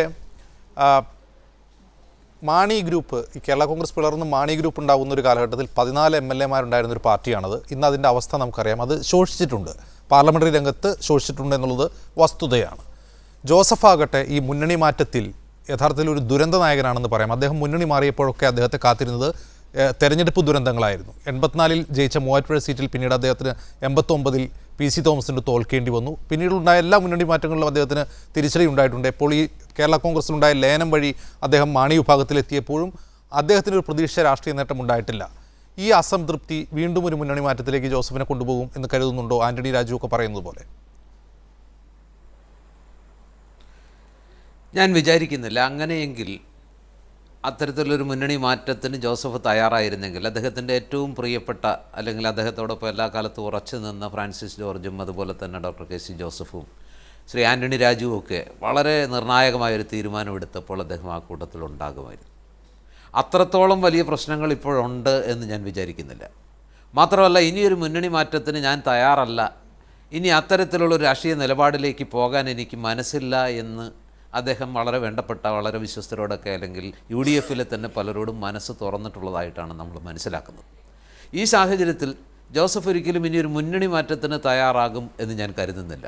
മാത്രമല്ല, സത്യം പറഞ്ഞാൽ കേരള കോൺഗ്രസ് എം എന്ന് പറയുന്ന പാർട്ടിക്ക് ഇനിയൊരു പിളർപ്പിനുള്ള ആരോഗ്യമോ ബാല്യമോ ഉണ്ടോ എന്നാണ് എനിക്ക് സംശയം. ഈ പാർട്ടിക്ക് ഇനി അത് താങ്ങാനുള്ള ശേഷിയുണ്ടോ? മാത്രമല്ല, രാഷ്ട്രീയ കാലാവസ്ഥയും അതുപോലെ തന്നെ ഇപ്പോഴത്തെ പ്രത്യേക രാഷ്ട്രീയ സാഹചര്യങ്ങളും വീണ്ടും ഒരു പിളർപ്പിലേക്ക് പോകാനുള്ള ആ പാർട്ടിയുടെ സാധ്യത, അതിന് ജന്മസിദ്ധമായി കഴിഞ്ഞ ദിവസം ആരോ സൂചിപ്പിച്ചതുപോലെ ജനിതക ഘടനയിൽ തന്നെ ഈ പിളരാനുള്ളൊരു ടെൻഡൻസി, എവിടെയോ ഒരു DNA തകരാറുണ്ട് എന്ന് വേണമെങ്കിൽ പറയാം. അങ്ങനെയുള്ള ടെൻഡൻസി ഉള്ളൊരു പാർട്ടിയാണെങ്കിൽ പോലും ഈ ഘട്ടത്തിൽ കേരള കോൺഗ്രസിന് എമ്മിന്, അതും ലോക്സഭാ തെരഞ്ഞെടുപ്പ് ഏറ്റവും ആസന്നമായിരിക്കെ ഇനിയൊരു മുന്നണി മാറ്റത്തിനുള്ള സാഹചര്യങ്ങൾ LDFിലും അതുപോലെ തന്നെ BJPയിലും അല്ലെങ്കിൽ NDAയിലും ഇല്ലാത്ത ഒരു ഘട്ടത്തിൽ ഇനിയും കേരള കോൺഗ്രസ് എം പിളരുകയും അതിലൊരു ഘടകം PJ ജോസഫിൻ്റെ നേതൃത്വത്തിൽ മുന്നണി മാറുമെന്ന് കരുതുക വയ്യ. ഇനി അഥവാ സംഭവിക്കുകയാണെങ്കിൽ പോലും എന്തെങ്കിലും രീതിയിലുള്ള മാണി വിഭാഗവും PJ ജോസഫും തമ്മിൽ അല്ലെങ്കിൽ ആ പാർട്ടിക്കകത്ത് ഉള്ള അഭിപ്രായ വ്യത്യാസങ്ങൾ മൂർച്ഛിച്ച് ഇവർ വേർപിരിയാൻ തീരുമാനിച്ചാലും എനിക്ക് തോന്നുന്നു PJ ജോസഫ് UDFിൻ്റെ തന്നെ ഭാഗമായി നിൽക്കാനാണ് എല്ലാ സാധ്യതയും ഇപ്പോഴത്തെ ഒരവസ്ഥയിൽ. അതുകൊണ്ടാണ്, മാത്രമല്ല ശ്രീ റോയ് കെ പൗലോസ് ചൂണ്ടിക്കാണിച്ചതുപോലെ ഇപ്പോഴത്തെ ഈ സീറ്റ് ആവശ്യങ്ങൾ സംബന്ധിച്ചുള്ള തർക്കം ഒരുപക്ഷെ ഒരു ചായക്കൊപ്പയിൽ കൊടുങ്കാറ്റായി ഒടുങ്ങിപ്പോകാനാണ് സാധ്യത. അതൊരു പൊട്ടിത്തെറിയിലേക്ക് നയിക്കുമോ? മുമ്പ് പലപ്പോഴും ഉണ്ടായിട്ടുള്ളതുപോലെ സീറ്റ് വിഭജനത്തിൻ്റെ ആദ്യഘട്ടത്തിൽ അല്ലെങ്കിൽ സീറ്റ് നിർണ്ണയത്തിൻ്റെ ആദ്യഘട്ടങ്ങളിൽ ഇത്തരത്തിലുള്ള ആവശ്യങ്ങൾ ഉന്നയിക്കും. പിന്നീട് ഉഭയകക്ഷി ചർച്ചകളിലും ഹൈക്കമാൻഡിൻ്റെ ഇടപെടലും ഒരുപക്ഷെ പാർട്ടിയിലെ തന്നെ ശ്രീ കെ മാണിയോട് വളരെ ചേർന്ന് നിൽക്കുന്ന അല്ലെങ്കിൽ PJ ജോസഫിനോടും ശ്രീ കെ മാണിയോടും ഒരുപോലെ സ്നേഹം പുലർത്തുന്ന ഉമ്മൻചാണ്ടിയെപ്പോലെയും കുഞ്ഞാലിക്കുട്ടിയെപ്പോലെയുള്ള ആളുകളുടെ ഇടപെടലുമൊക്കെ ഒരുപക്ഷെ ഒരു സമാധാനത്തിന്, പ്രത്യേകിച്ചും രാഷ്ട്രം നിർണായകമായൊരു തെരഞ്ഞെടുപ്പിനെയാണ് നേരിടുന്നത് എന്ന് കോൺഗ്രസും അതിനോട് ചേർന്ന് നിൽക്കുന്ന പാർട്ടികളൊക്കെ ആവർത്തിക്കുന്നൊരു ഘട്ടത്തിൽ എല്ലാ പാർട്ടികളും അതിൻ്റെ പേരിൽ ഒരുപക്ഷെ വിട്ടുവീഴ്ചകൾ ഒരു കാര്യം കൂടി, ഈ ഉമ്മൻചാണ്ടി ഉണ്ടാക്കിയ ഒരു ബ്രോക്കറിംഗ് ആയിരുന്നല്ലോ ഈ രാജ്യസഭാ സീറ്റ്. ജോസ് കെ മാണിക്ക് കോട്ടയത്ത് രാജിവെപ്പിച്ച് ജോസ് കെ മാണി രാജ്യസഭയിലേക്ക് അയച്ചത്. യഥാർത്ഥത്തിൽ ഇപ്പോൾ ഈ പാർട്ടിയിൽ ഉണ്ട് എന്ന് പറയപ്പെടുന്ന പ്രശ്നം പരിഹരിക്കാൻ ഇനി വരാൻ പോകുന്ന തെരഞ്ഞെടുപ്പിൽ കോട്ടയം സീറ്റിൽ ജോസഫിനോടൊപ്പം പാർട്ടിയിലേക്ക് വന്ന ആരെങ്കിലും മത്സരിപ്പിച്ചുകൊണ്ട് പ്രശ്നം തീർക്കാവുന്നതേ ഉള്ളൂ. അതിന് പകരം ഒരു സീറ്റ് കൂടി ആവശ്യപ്പെടുന്നത് ഈ കോട്ടയത്ത് മാണി ആഗ്രഹിക്കുന്ന ഒരാളെ നിർത്തി ജയിപ്പിക്കാനാകുമോ? അതല്ലേ യഥാർത്ഥത്തിലുള്ള പ്രശ്നത്തിന് കാരണം? എനിക്ക് തോന്നുന്നു ഇന്നത്തെ ഒരു സാഹചര്യത്തിൽ ഇപ്പോൾ ഈ പാർട്ടിയിലുണ്ടായിരിക്കുന്ന പ്രശ്നങ്ങൾ പരിഹരിക്കാനുള്ള ഈസിയസ്റ്റ് വേ എന്ന് പറയുന്നത് കോട്ടയം സീറ്റിൽ ജോസ് കെ മാണി രാജ്യസഭാ സീറ്റ് എടുത്ത് അടുത്ത 5 വർഷത്തേക്ക് കൂടി സ്വന്തം നില ഭദ്രമാക്കിയിരിക്കുന്ന ഒരു സാഹചര്യത്തിൽ പകരം ആ കോട്ടയം എന്ന് പറയുന്ന ഉറച്ച സീറ്റിൽ കേരള കോൺഗ്രസ് അവരുടെ ജന്മഗ്രഹമെന്നൊക്കെ വിശേഷിപ്പിക്കുന്ന അത്രയും ഉറപ്പുള്ള കോട്ടയം സീറ്റിൽ PJ ജോസഫുമായി അടുപ്പമുള്ള അല്ലെങ്കിൽ അദ്ദേഹത്തോട് ചേർന്ന് നിൽക്കുന്ന അദ്ദേഹത്തിൻ്റെ ഗ്രൂപ്പുകാരനായി അറിയപ്പെടുന്ന ഒരാൾക്ക് സ്ഥാനാർത്ഥിത്വം നൽകിയാൽ ഈ പ്രശ്നം വളരെ പെട്ടെന്ന് പരിഹരിക്കാവുന്നതേ ഉള്ളൂ. പക്ഷേ അത്തരത്തിലുള്ള ഒരു മഹാമനസ്കത അല്ലെങ്കിൽ അത്തരത്തിലുള്ള ഒരു ബെനവളൻസ്, ഉദാരത ശ്രീ കെ മാണിയുടെയോ ജോസ് കെ മാണിയുടെയോ ഭാഗത്തുനിന്ന് ഉണ്ടാകുമെന്ന് കരുതാൻ വയ്യ. ഇതുവരെയുള്ള ചരിത്രം അങ്ങനെയാണ്. അല്ലെങ്കിൽ കോട്ടയം എന്ന് പറയുന്നത് ജോസഫിന് വെച്ച് നീട്ടാനുള്ള ഒരു സംഗതിയല്ല, മറിച്ച് ഇടുക്കി സീറ്റ് വേണം എന്ന് മാണി ആഗ്രഹിക്കാത്തതിൻ്റെ കാരണം പോലും ഒരുപക്ഷെ ഇടുക്കി സീറ്റാണ് കോട്ടയവും ഇടുക്കിയും തമ്മിൽ വെച്ച് മാറാൻ തീരുമാനിച്ചാൽ ഇപ്പോഴത്തെ ഒരു നാച്ചുറലായിട്ട് ഞാൻ കോട്ടയത്ത് പ്രവർത്തിച്ചൊരു പത്രപ്രവർത്തകൻ എന്നുള്ള നിലയ്ക്ക് എനിക്ക് തോന്നുന്നു ഒരുപക്ഷെ ഇക്കുറി കേരള കോൺഗ്രസ് എമ്മിന് കോട്ടയത്തേക്കാൾ കുറച്ചുകൂടി മികച്ചൊരു സീറ്റ് ഇടുക്കിയാണെന്ന് വിശ്വസിക്കുന്ന ഒരാളാണ് ഞാൻ. കാരണം കേരള കോൺഗ്രസിനും ഇടയിൽ നേതാക്കൾ തമ്മിൽ ഐക്യം രൂപപ്പെട്ടിട്ടുണ്ടെങ്കിലും എവിടെയൊക്കെയോ ഉണങ്ങാത്ത മുറിവുകൾ തീർക്കാനുള്ള കണക്കുകൾ, എവിടെയൊക്കെയോ ഇണങ്ങാത്ത കണ്ണികൾ എവിടെയൊക്കെയോ ബാക്കിയുണ്ട് പ്രവർത്തകർക്കിടയിൽ. പ്രത്യേകിച്ച് മീനച്ചിൽ താലൂക്കിലൊക്കെ പല പഞ്ചായത്തുകളിലെയും പ്രശ്നങ്ങൾ ഒരിക്കലും അവർക്കിടയിൽ ഒരു രഞ്ജിപ്പിൻ്റെ അന്തരീക്ഷം ഉണ്ടായിട്ടില്ല. ആ സാഹചര്യത്തിൽ പല കണക്കുകളും ഒരുപക്ഷെ ഈ ലോക്സഭാ തെരഞ്ഞെടുപ്പിനോടനുബന്ധിച്ച് കോട്ടയം സീറ്റിൽ കേരള കോൺഗ്രസ് മത്സരിക്കുമ്പോൾ കോൺഗ്രസ്സുകാരുടെ ഭാഗത്തുനിന്ന് അല്ലെങ്കിൽ തിരിച്ചു ഉണ്ടായിക്കൂടുന്നൊന്നുമില്ല. നേരെ മറിച്ചത് ഇടുക്കിയിലേക്കാണെങ്കിൽ അത് കുറേ അകലെയാണ്. കോട്ടയത്തുണ്ടായ രാഷ്ട്രീയ സംഭവവികാസങ്ങളും അതോടനുബന്ധിച്ച് ഇരു പാർട്ടിയിലും ഉണ്ടായ മുറിവുകളൊന്നും ഇടുക്കിയിൽ അത്രത്തോളം പ്രതിഫലിക്കാൻ സാധ്യതയുമില്ല. ഈ സാഹചര്യത്തിൽ ഇടുക്കി കുറേ കൂടി സുരക്ഷിതമായൊരു സീറ്റാകാം, അല്ലെങ്കിൽ ഇത്തരം കണക്കുകളൊന്നും തീർക്കാനില്ലാത്തൊരു സീറ്റായിരിക്കും. ജോസഫിൻ്റെ അതൃപ്തി മാറ്റാൻ സഹായിക്കുകയും ചെയ്യുമെങ്കിൽ എന്തുകൊണ്ട് കോൺഗ്രസ്സുമായിട്ട് ഇടുക്കിയും കോട്ടയം തമ്മിൽ വെച്ച് മാറിക്കൂടാ എന്നുള്ളൊരു ചിന്ത എന്തുകൊണ്ട് ഉണ്ടാകുന്നില്ല എന്ന് ഒരു മാധ്യമപ്രവർത്തകൻ എന്നുള്ള നിലയിൽ ഞാൻ പലപ്പോഴും ചിന്തിക്കാറുണ്ട്. അതല്ലേ ഈ ഇത്തരണത്തിൽ ഈ ഒരു സാഹചര്യത്തിൽ പാർട്ടിക്കകത്ത് ഉണ്ടാകാവുന്ന പ്രശ്നങ്ങൾ പരിഹരിക്കാൻ അതൊരു എളുപ്പമാർഗ്ഗം. ശ്രീ ആന്റണി രാജു, ഈ മുന്നണി മാറ്റം PJ ജോസഫ് എന്ന രാഷ്ട്രീയ നേതാവിനെ സംബന്ധിച്ച് എക്കാലത്തും ദുരന്തങ്ങളായിരുന്നു. ചില സമയങ്ങളിൽ വലിയ തിരിച്ചടികൾ അദ്ദേഹത്തിന് ഉണ്ടായിട്ടുണ്ട്. ഇനി അദ്ദേഹം LDFിലേക്ക് വരാൻ തന്നെ തീരുമാനിച്ചു എന്ന് കരുതുക, അതിനുള്ള സാധ്യതയില്ല എന്നാണ് ജോർജ് പൊടിപ്പാറയെ പോലുള്ളവർ പറയുന്നത്. വന്നാൽ തന്നെ എന്ത് തെരഞ്ഞെടുപ്പ് നേട്ടമാണ്, ഏത് സീറ്റുകൾ, എവിടെ മത്സരിക്കാം, അത്തരത്തിലുള്ളൊരു പ്രതീക്ഷയുണ്ടെങ്കിലല്ലേ വന്നിട്ട് കാര്യമുള്ളൂ. ശ്രീ ആന്റണി രാജു. അല്ല, അതിനു മുമ്പേ ബഹുമാനപ്പെട്ട ശ്രീ സ്റ്റീഫൻ ജോർജ് ഇവിടെ പറഞ്ഞ കാര്യങ്ങളെല്ലാം തന്നെ PJ ജോസഫ് സാറിനുള്ള മറുപടിയാണ്. അദ്ദേഹം പറഞ്ഞു, ഇത് കേരള യാത്ര ഞങ്ങൾ ചരൽക്കുന്നിൽ ചർച്ച ചെയ്ത് PJ ജോസഫ് സാറിൻ്റെ സാന്നിധ്യത്തിലെടുത്ത തീരുമാനമാണ്. എന്നാൽ ആ കാര്യമൊന്ന് PJ ജോസഫ് സാറിനെ ബോധ്യപ്പെടുത്തിക്കൂടെ? അദ്ദേഹമാണല്ലോ കഴിഞ്ഞ ദിവസം പറഞ്ഞത് ഒരു ചർച്ചയുമില്ലാതെ ഈ കേരള യാത്ര എടുത്തതുകൊണ്ടാണ് ഈ കേരള യാത്ര ഇങ്ങനെയായിപ്പോയെന്ന് പറഞ്ഞത്. അപ്പോൾ ഇത് അദ്ദേഹത്തിൻ്റെ വർക്കിംഗ് ചെയർമാനെ ഒന്ന് ബോധ്യപ്പെടുത്തിയാൽ ഞങ്ങൾക്ക് ഇതിനകത്ത് വേറെ അഭിപ്രായ വ്യത്യാസമില്ല. അദ്ദേഹം പറയാതെ ഞങ്ങൾ അറിയില്ലല്ലോ. ഇത് അദ്ദേഹം പരസ്യമായി പത്രക്കാരോട് പറഞ്ഞ വാചകം ഒരു ചർച്ചയുമില്ലാതെ ഈ കേരള യാത്ര നടത്തി. ഞാൻ പറഞ്ഞിട്ട് ഞാൻ പറഞ്ഞു തരട്ടെ, ഞാൻ പറയുന്നതിന് ഇടയ്ക്ക് കയറി പറഞ്ഞൊരു മര്യാദയല്ലല്ലോ. ഒരു ചർച്ചയിലെ ഒരു മര്യാദയാണോ അത്? ഞാൻ അങ്ങ് പറഞ്ഞപ്പോൾ മുഴുവൻ ഞാൻ കേട്ടോണ്ടിരുന്നതല്ലേ. അപ്പോൾ എൻ്റെ ചർച്ച കഴിഞ്ഞിട്ട് അങ്ങേക്ക് മറുപടി ഉണ്ടെങ്കിൽ പറയാം. ഞാൻ ആദ്യം പറഞ്ഞു കഴിയട്ടെ. അതുപോലെ തന്നെ അദ്ദേഹം പറഞ്ഞു, ഇവിടെ സീറ്റുകളെ സംബന്ധിച്ചിടത്തോളം ചാനലുകളിലല്ല ചർച്ച ചെയ്യേണ്ടത്, മറിച്ച് പാർട്ടി വേദികളിലാണെന്ന്. ഇതും PJ ജോസഫ് സാറിനോടാണ് പറയേണ്ട. കാരണം PJ ജോസഫ് സാറാണ് ചാനലുകളിലൂടെ 2 സീറ്റ് കേരള കോൺഗ്രസിന് എമ്മിന് ആവശ്യമുണ്ട് എന്ന് അദ്ദേഹം തന്നെയാണ് പറഞ്ഞത്. അതുകൊണ്ട് ഇത്തരം കാര്യങ്ങളൊക്കെ അദ്ദേഹത്തെ ബോധ്യപ്പെടുത്തിയാൽ ഞങ്ങൾക്ക് പ്രശ്നമൊന്നുമില്ല. പിന്നെ വേറൊന്നുള്ളത്, ഇവിടെ ശ്രീ ജോർജ് പൊടിപ്പാറ പറഞ്ഞ ഒരു ലോജിക്ക്, അതിനകത്ത് ഞാൻ പറയട്ടെ. അദ്ദേഹം പറഞ്ഞു, ഈ Rajya Sabha seat Jose K Mani group എടുത്ത സാഹചര്യത്തിൽ പാർലമെൻറ്റ് സീറ്റ് ജോസഫ് ഗ്രൂപ്പിന് വിട്ടുകൊടുത്തുള്ളൂ. ഞാൻ ചോദിക്കട്ടെ, അങ്ങനെയാണെങ്കിൽ എത്രയോ ലളിതമായിരുന്നു. ഒരു വർഷം ഈ കോട്ടയം പാർലമെൻറ്റ് അനാഥമാക്കാതെ ആ രാജ്യസഭാ സീറ്റ് കിട്ടിയപ്പോൾ അത് ജോസഫ് വിഭാഗത്തിന് കൊടുത്താൽ മതിയായിരുന്നല്ലോ.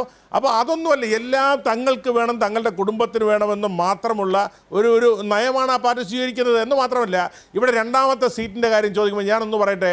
കഴിഞ്ഞ പാർലമെൻറ്റ് തിരഞ്ഞെടുപ്പിൽ ഞങ്ങളെല്ലാം ആ പാർട്ടിയിൽ ഉണ്ടായിരുന്ന ഘട്ടത്തിൽ പോലും, ആ പാർട്ടി പിളരാതെ നിന്ന ഘട്ടത്തിൽ പോലും 2ാമത്തെ ഒരു സീറ്റിനുള്ള ആവശ്യം മാണി സാറോ PJ ജോസഫ് സാറോ ഉന്നയിച്ചിരുന്നില്ലല്ലോ.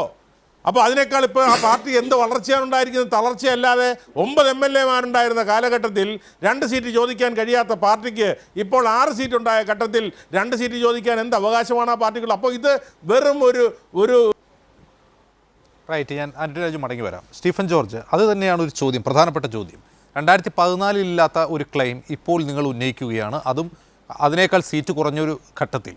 അതുപോലും മാണിയുടെ ഒരു ശരീരഭാഷയിൽ തന്നെ വ്യക്തമാണ്. അദ്ദേഹം മുസ്ലിം ലീഗ് നേതാക്കൾ ഇപ്പോൾ 3ാം സീറ്റിനെ പറ്റി ഉന്നയിക്കുന്നതിനേക്കാൾ ദുർബലമായൊരു വാദമാണ് മാണി ഇന്ന് മാധ്യമങ്ങളോട് പറഞ്ഞ വാക്കുകളിൽ നമുക്ക് മനസ്സിലാവുന്നത്. അപ്പോൾ ഈ പറയുന്ന നിങ്ങൾക്ക് ഉള്ളിൽ തന്നെ പരിഹരിക്കാൻ കഴിയുന്ന ജോസഫ് വിഭാഗത്തിന് എന്തെങ്കിലും അസംതൃപ്തി ഉണ്ടെങ്കിൽ ആ സംതൃപ്തി ജോസഫിൻ്റെ വാക്കുകളിലൂടെ പലപ്പോഴായി പുറത്തു വന്നിട്ടുണ്ട്. ആ അസംതൃപ്തി ഉണ്ടെങ്കിൽ പാർട്ടിക്കകത്ത് തന്നെ പരിഹരിക്കാവുന്ന ഒരു പ്രശ്നമാണ് ഇപ്പോൾ നിങ്ങൾ പുറത്തേക്ക് കൊണ്ടുവരുന്നത്. അത് പരിഹരിക്കണമെന്ന് മാണി ആഗ്രഹിക്കുന്നില്ല എന്ന തോന്നലാണ് അദ്ദേഹത്തിൻ്റെ വാക്കുകളിൽ നിന്നും ഉണ്ടാവുന്നത്. Stephen George. ഒന്നുമല്ല, ആന്റണി രാജു പറഞ്ഞ് ഇന്ന് ഉച്ച കഴിഞ്ഞ് എറണാകുളത്ത് ബഹുമാനപ്പെട്ട കേരള കോൺഗ്രസ് നേതാക്കന്മാർ രാഹുൽജിയെ കാണാൻ വേണ്ടി പോയപ്പോൾ അവിടെ വെച്ച് PJ ജോസഫ് സാറ് പത്രക്കാരോട് പറഞ്ഞ മറുപടി ശ്രീ ആന്റണി രാജു കേട്ടിട്ടുണ്ടാവുകയില്ല. അത് വളരെ അമിക്കബിളായി. അദ്ദേഹത്തിന് ഒരു പ്രകോപനവുമില്ല. നിങ്ങളാരും പറയുന്ന പോലെ ആന്റണി രാജു പറയുന്ന ഒരു പ്രശ്നവും കേരള കോൺഗ്രസ്സിൽ ഇല്ല, പരിഹരിക്കാൻ മേലാത്ത ഒരു പ്രശ്നവും ഇല്ല. കേരള കോൺഗ്രസ് ഇതിന് മുമ്പ് പ്രശ്നങ്ങളുണ്ടായിട്ടുണ്ട്, അത് ചർച്ച ചെയ്ത് പരിഹരിക്കും. അത് കേരള കോൺഗ്രസ് പാർട്ടിക്കകത്ത് ചർച്ച ചെയ്ത് പരിഹരിക്കും. അതുപോലെ തന്നെ ശ്രീ പൊടിപാറ പറഞ്ഞ പോലെ ഇവിടെ കോട്ടയത്ത് കോൺഗ്രസും കേരള കോൺഗ്രസും തമ്മിൽ എന്തോ വഴക്കുണ്ടെന്നാണ് പറയുന്നത്. ഇവിടെ റോയി ഇവിടെ എൻ്റെ അടുത്തിരിപ്പുണ്ട്, ഒന്ന് ചോദിച്ചു നോക്കുക. അവിടെ കേരള കോൺഗ്രസ് UDF വന്നതിന് ശേഷം ഈ കോട്ടയം ജില്ലയിലെ എല്ലാ പഞ്ചായത്തുകളെയും പ്രശ്നം പരിഹരിച്ചു, എല്ലാ ബാങ്കുകളിലെയും പ്രശ്നം പരിഹരിച്ചു, ജില്ലാ പഞ്ചായത്തിൻ്റെ പ്രശ്നം പരിഹരിച്ചു. വളരെ സ്നേഹത്തിലും യോജിപ്പിലുമാണ് UDF ഒരുമിച്ച് അവിടെ പരിപാടി നടത്തി പോകുന്നത്. ഇത് പഴയ കാലത്ത് ആരോ പറഞ്ഞു കേട്ട കാര്യം ഈ ചാനലിൽ വന്നിരുന്ന നമ്മുടെ പ്രിയ സുഹൃത്ത് ശ്രീ ജോർജ് പറയുന്നതേ ഉള്ളൂ. സത്യം വേറെയാണ്. എനിക്ക് കൃത്യമായി അറിയാം, അവിടുത്തെ എല്ലാ പ്രശ്നങ്ങളും പരിഹരിക്കപ്പെട്ടു. അങ്ങനെ കേരള കോൺഗ്രസോ തമ്മിലൊരു അഭിപ്രായ വ്യത്യാസവും ഇല്ല. ഇനി അങ്ങനെ എന്തെങ്കിലും നീക്കുപോക്ക് പാർട്ടിയിൽ ഉണ്ടാകണമെന്നുണ്ടെങ്കിൽ തീർച്ചയായും ഞാൻ മുമ്പ് സൂചിപ്പിച്ചതുപോലെ അത് ചാനലിൽ നിന്നല്ല നമ്മൾ തീരുമാനിക്കുന്നത്. നേതാക്കന്മാർ ഒരുമിച്ചൊരു മുറിയിൽ നിന്ന് ചർച്ച ചെയ്യും, തീരുമാനിക്കും. അക്കാര്യം തർക്കമില്ല. ഇപ്പോൾ നമ്മുടെ മുഖ്യമായ പ്രശ്നം എന്ന് പറയുന്നത് ബഹുമാനപ്പെട്ട റോയി കെ. ഇവിടെ സൂചിപ്പിച്ചതുപോലെ കേന്ദ്രത്തിൽ ഒരു പുതിയ ഭരണമാറ്റം ഉണ്ടാകണം, കേരളത്തിലും ഭരണമാറ്റം ഉണ്ടാകണം. അങ്ങനെ കേരളത്തിൽ ഭരണമാറ്റം ഉണ്ടാകുന്നതിൻ്റെ ഭാഗമായി ഇപ്പോൾ വരുന്ന തെരഞ്ഞെടുപ്പിൽ കേന്ദ്രത്തിൽ ഭരണമാറ്റം ഉണ്ടാകണമെങ്കിൽ വളരെ ശക്തമായ യോജിപ്പോടുകൂടി ഈ മുന്നണി മുന്നോട്ട് പോകണം. അതിനുവേണ്ടി എൻ്റെ അഭിപ്രായം സൂചിപ്പിച്ചാൽ ഘടകകക്ഷികളുടെ ആവശ്യങ്ങൾ സ്റ്റീഫൻ ജോർജ്, താങ്കൾ വളരെ ചുരുങ്ങിയ വാക്കുകളിൽ മറുപടി പറഞ്ഞ ഒരു കാര്യത്തെക്കുറിച്ചാണ് എനിക്ക് ചോദിക്കാനുള്ളത്. ഈ കോട്ടയം സീറ്റിൽ നിന്ന് രാജിവെച്ച് ജോസ് കെ മാണി രാജ്യസഭാ സ്ഥാനാർത്ഥിയാവേണ്ട എന്ത് സാഹചര്യമായിരുന്നു അന്നുണ്ടായിരുന്നത്? അതിന് പകരം ഇവിടെ ജോർജ് പൊടിപ്പാറ ചൂണ്ടിക്കാട്ടിയതുപോലെ അന്ന് ആ രാജ്യസഭാ സീറ്റിലേക്ക് മറ്റൊരു സ്ഥാനാർത്ഥിയെ കണ്ടെത്താൻ നിങ്ങൾക്ക് കഴിഞ്ഞില്ല എന്നത് അങ്ങനെ വളരെ ലളിതമായി വിശദീകരിക്കാൻ കഴിയുന്ന ഒന്നാണോ? കാരണം കഴിഞ്ഞ 1 വർഷത്തിലേറെയായി അവിടെ ഒരു MP ഇല്ല, അത് നിങ്ങൾ മനസ്സിലാക്കണം. അല്ല, ഞാൻ നിങ്ങളൊരു കാര്യം മനസ്സിലാക്കണം. ഞാൻ കോട്ടയംകാരനാണ്. കോട്ടയത്ത് ഒരു MP ഇല്ലാത്ത ഫീലിംഗ് അവിടുത്തെ ജനങ്ങൾക്കില്ല. അത് വേറെ അവിടെ കാര്യം. സ്റ്റീഫൻ ഉദാഹരണം ജോർജ് പറഞ്ഞാൽ അങ്ങനെ ഒരു MP ഇല്ല എന്ന് കരുതി ഒരു കോൺസ്റ്റിറ്റ്യൂഷനിൽ വേറെ പ്രശ്നങ്ങളൊന്നും ഉണ്ടാവില്ല. ഒരു നിമിഷം സ്റ്റീഫൻ ജോർജ്, അങ്ങനെ ഒരു പ്രശ്നം ഉണ്ടാവില്ല. ഒരു MP അല്ല, ഒരു തെരഞ്ഞെടുപ്പിന് ഒന്നോ ഒന്നരയോ വർഷം മുമ്പ് ഒറ്റ കാര്യം, ഒരു തെരഞ്ഞെടുപ്പിന് 1-1.5 വർഷം മുമ്പ് ഒരു MP അവിടെ ഇല്ലാതായാൽ ആ കോൺസ്റ്റിറ്റ്യൂഷനിൽ പ്രത്യേകിച്ചൊന്നും സംഭവിക്കാൻ പോകുന്നില്ല. 1.5 വർഷം കഴിഞ്ഞ് തെരഞ്ഞെടുപ്പ് എടുക്കും. എൻ്റെ പ്രശ്നം അതല്ല. നിങ്ങൾക്ക് അല്ലല്ല നിങ്ങൾക്ക് മറ്റൊരാളെ ആ സ്ഥാനത്തേക്ക്, രാജ്യസഭാ സ്ഥാനാർത്ഥി സ്ഥാനത്തേക്ക് മറ്റൊരാളെ കണ്ടെത്താൻ കഴിഞ്ഞില്ല എന്നുള്ളത് യുക്തിസഹമായി തോന്നുന്നില്ല ഈ സാഹചര്യത്തിൽ. ജോസഫ് വിഭാഗം ഇപ്പോൾ ഒരു 2ാം സീറ്റിന് വേണ്ടി അവകാശവാദം ഉന്നയിക്കുന്ന സാഹചര്യത്തിൽ അത് യുക്തിസഹമായി തോന്നുന്നു.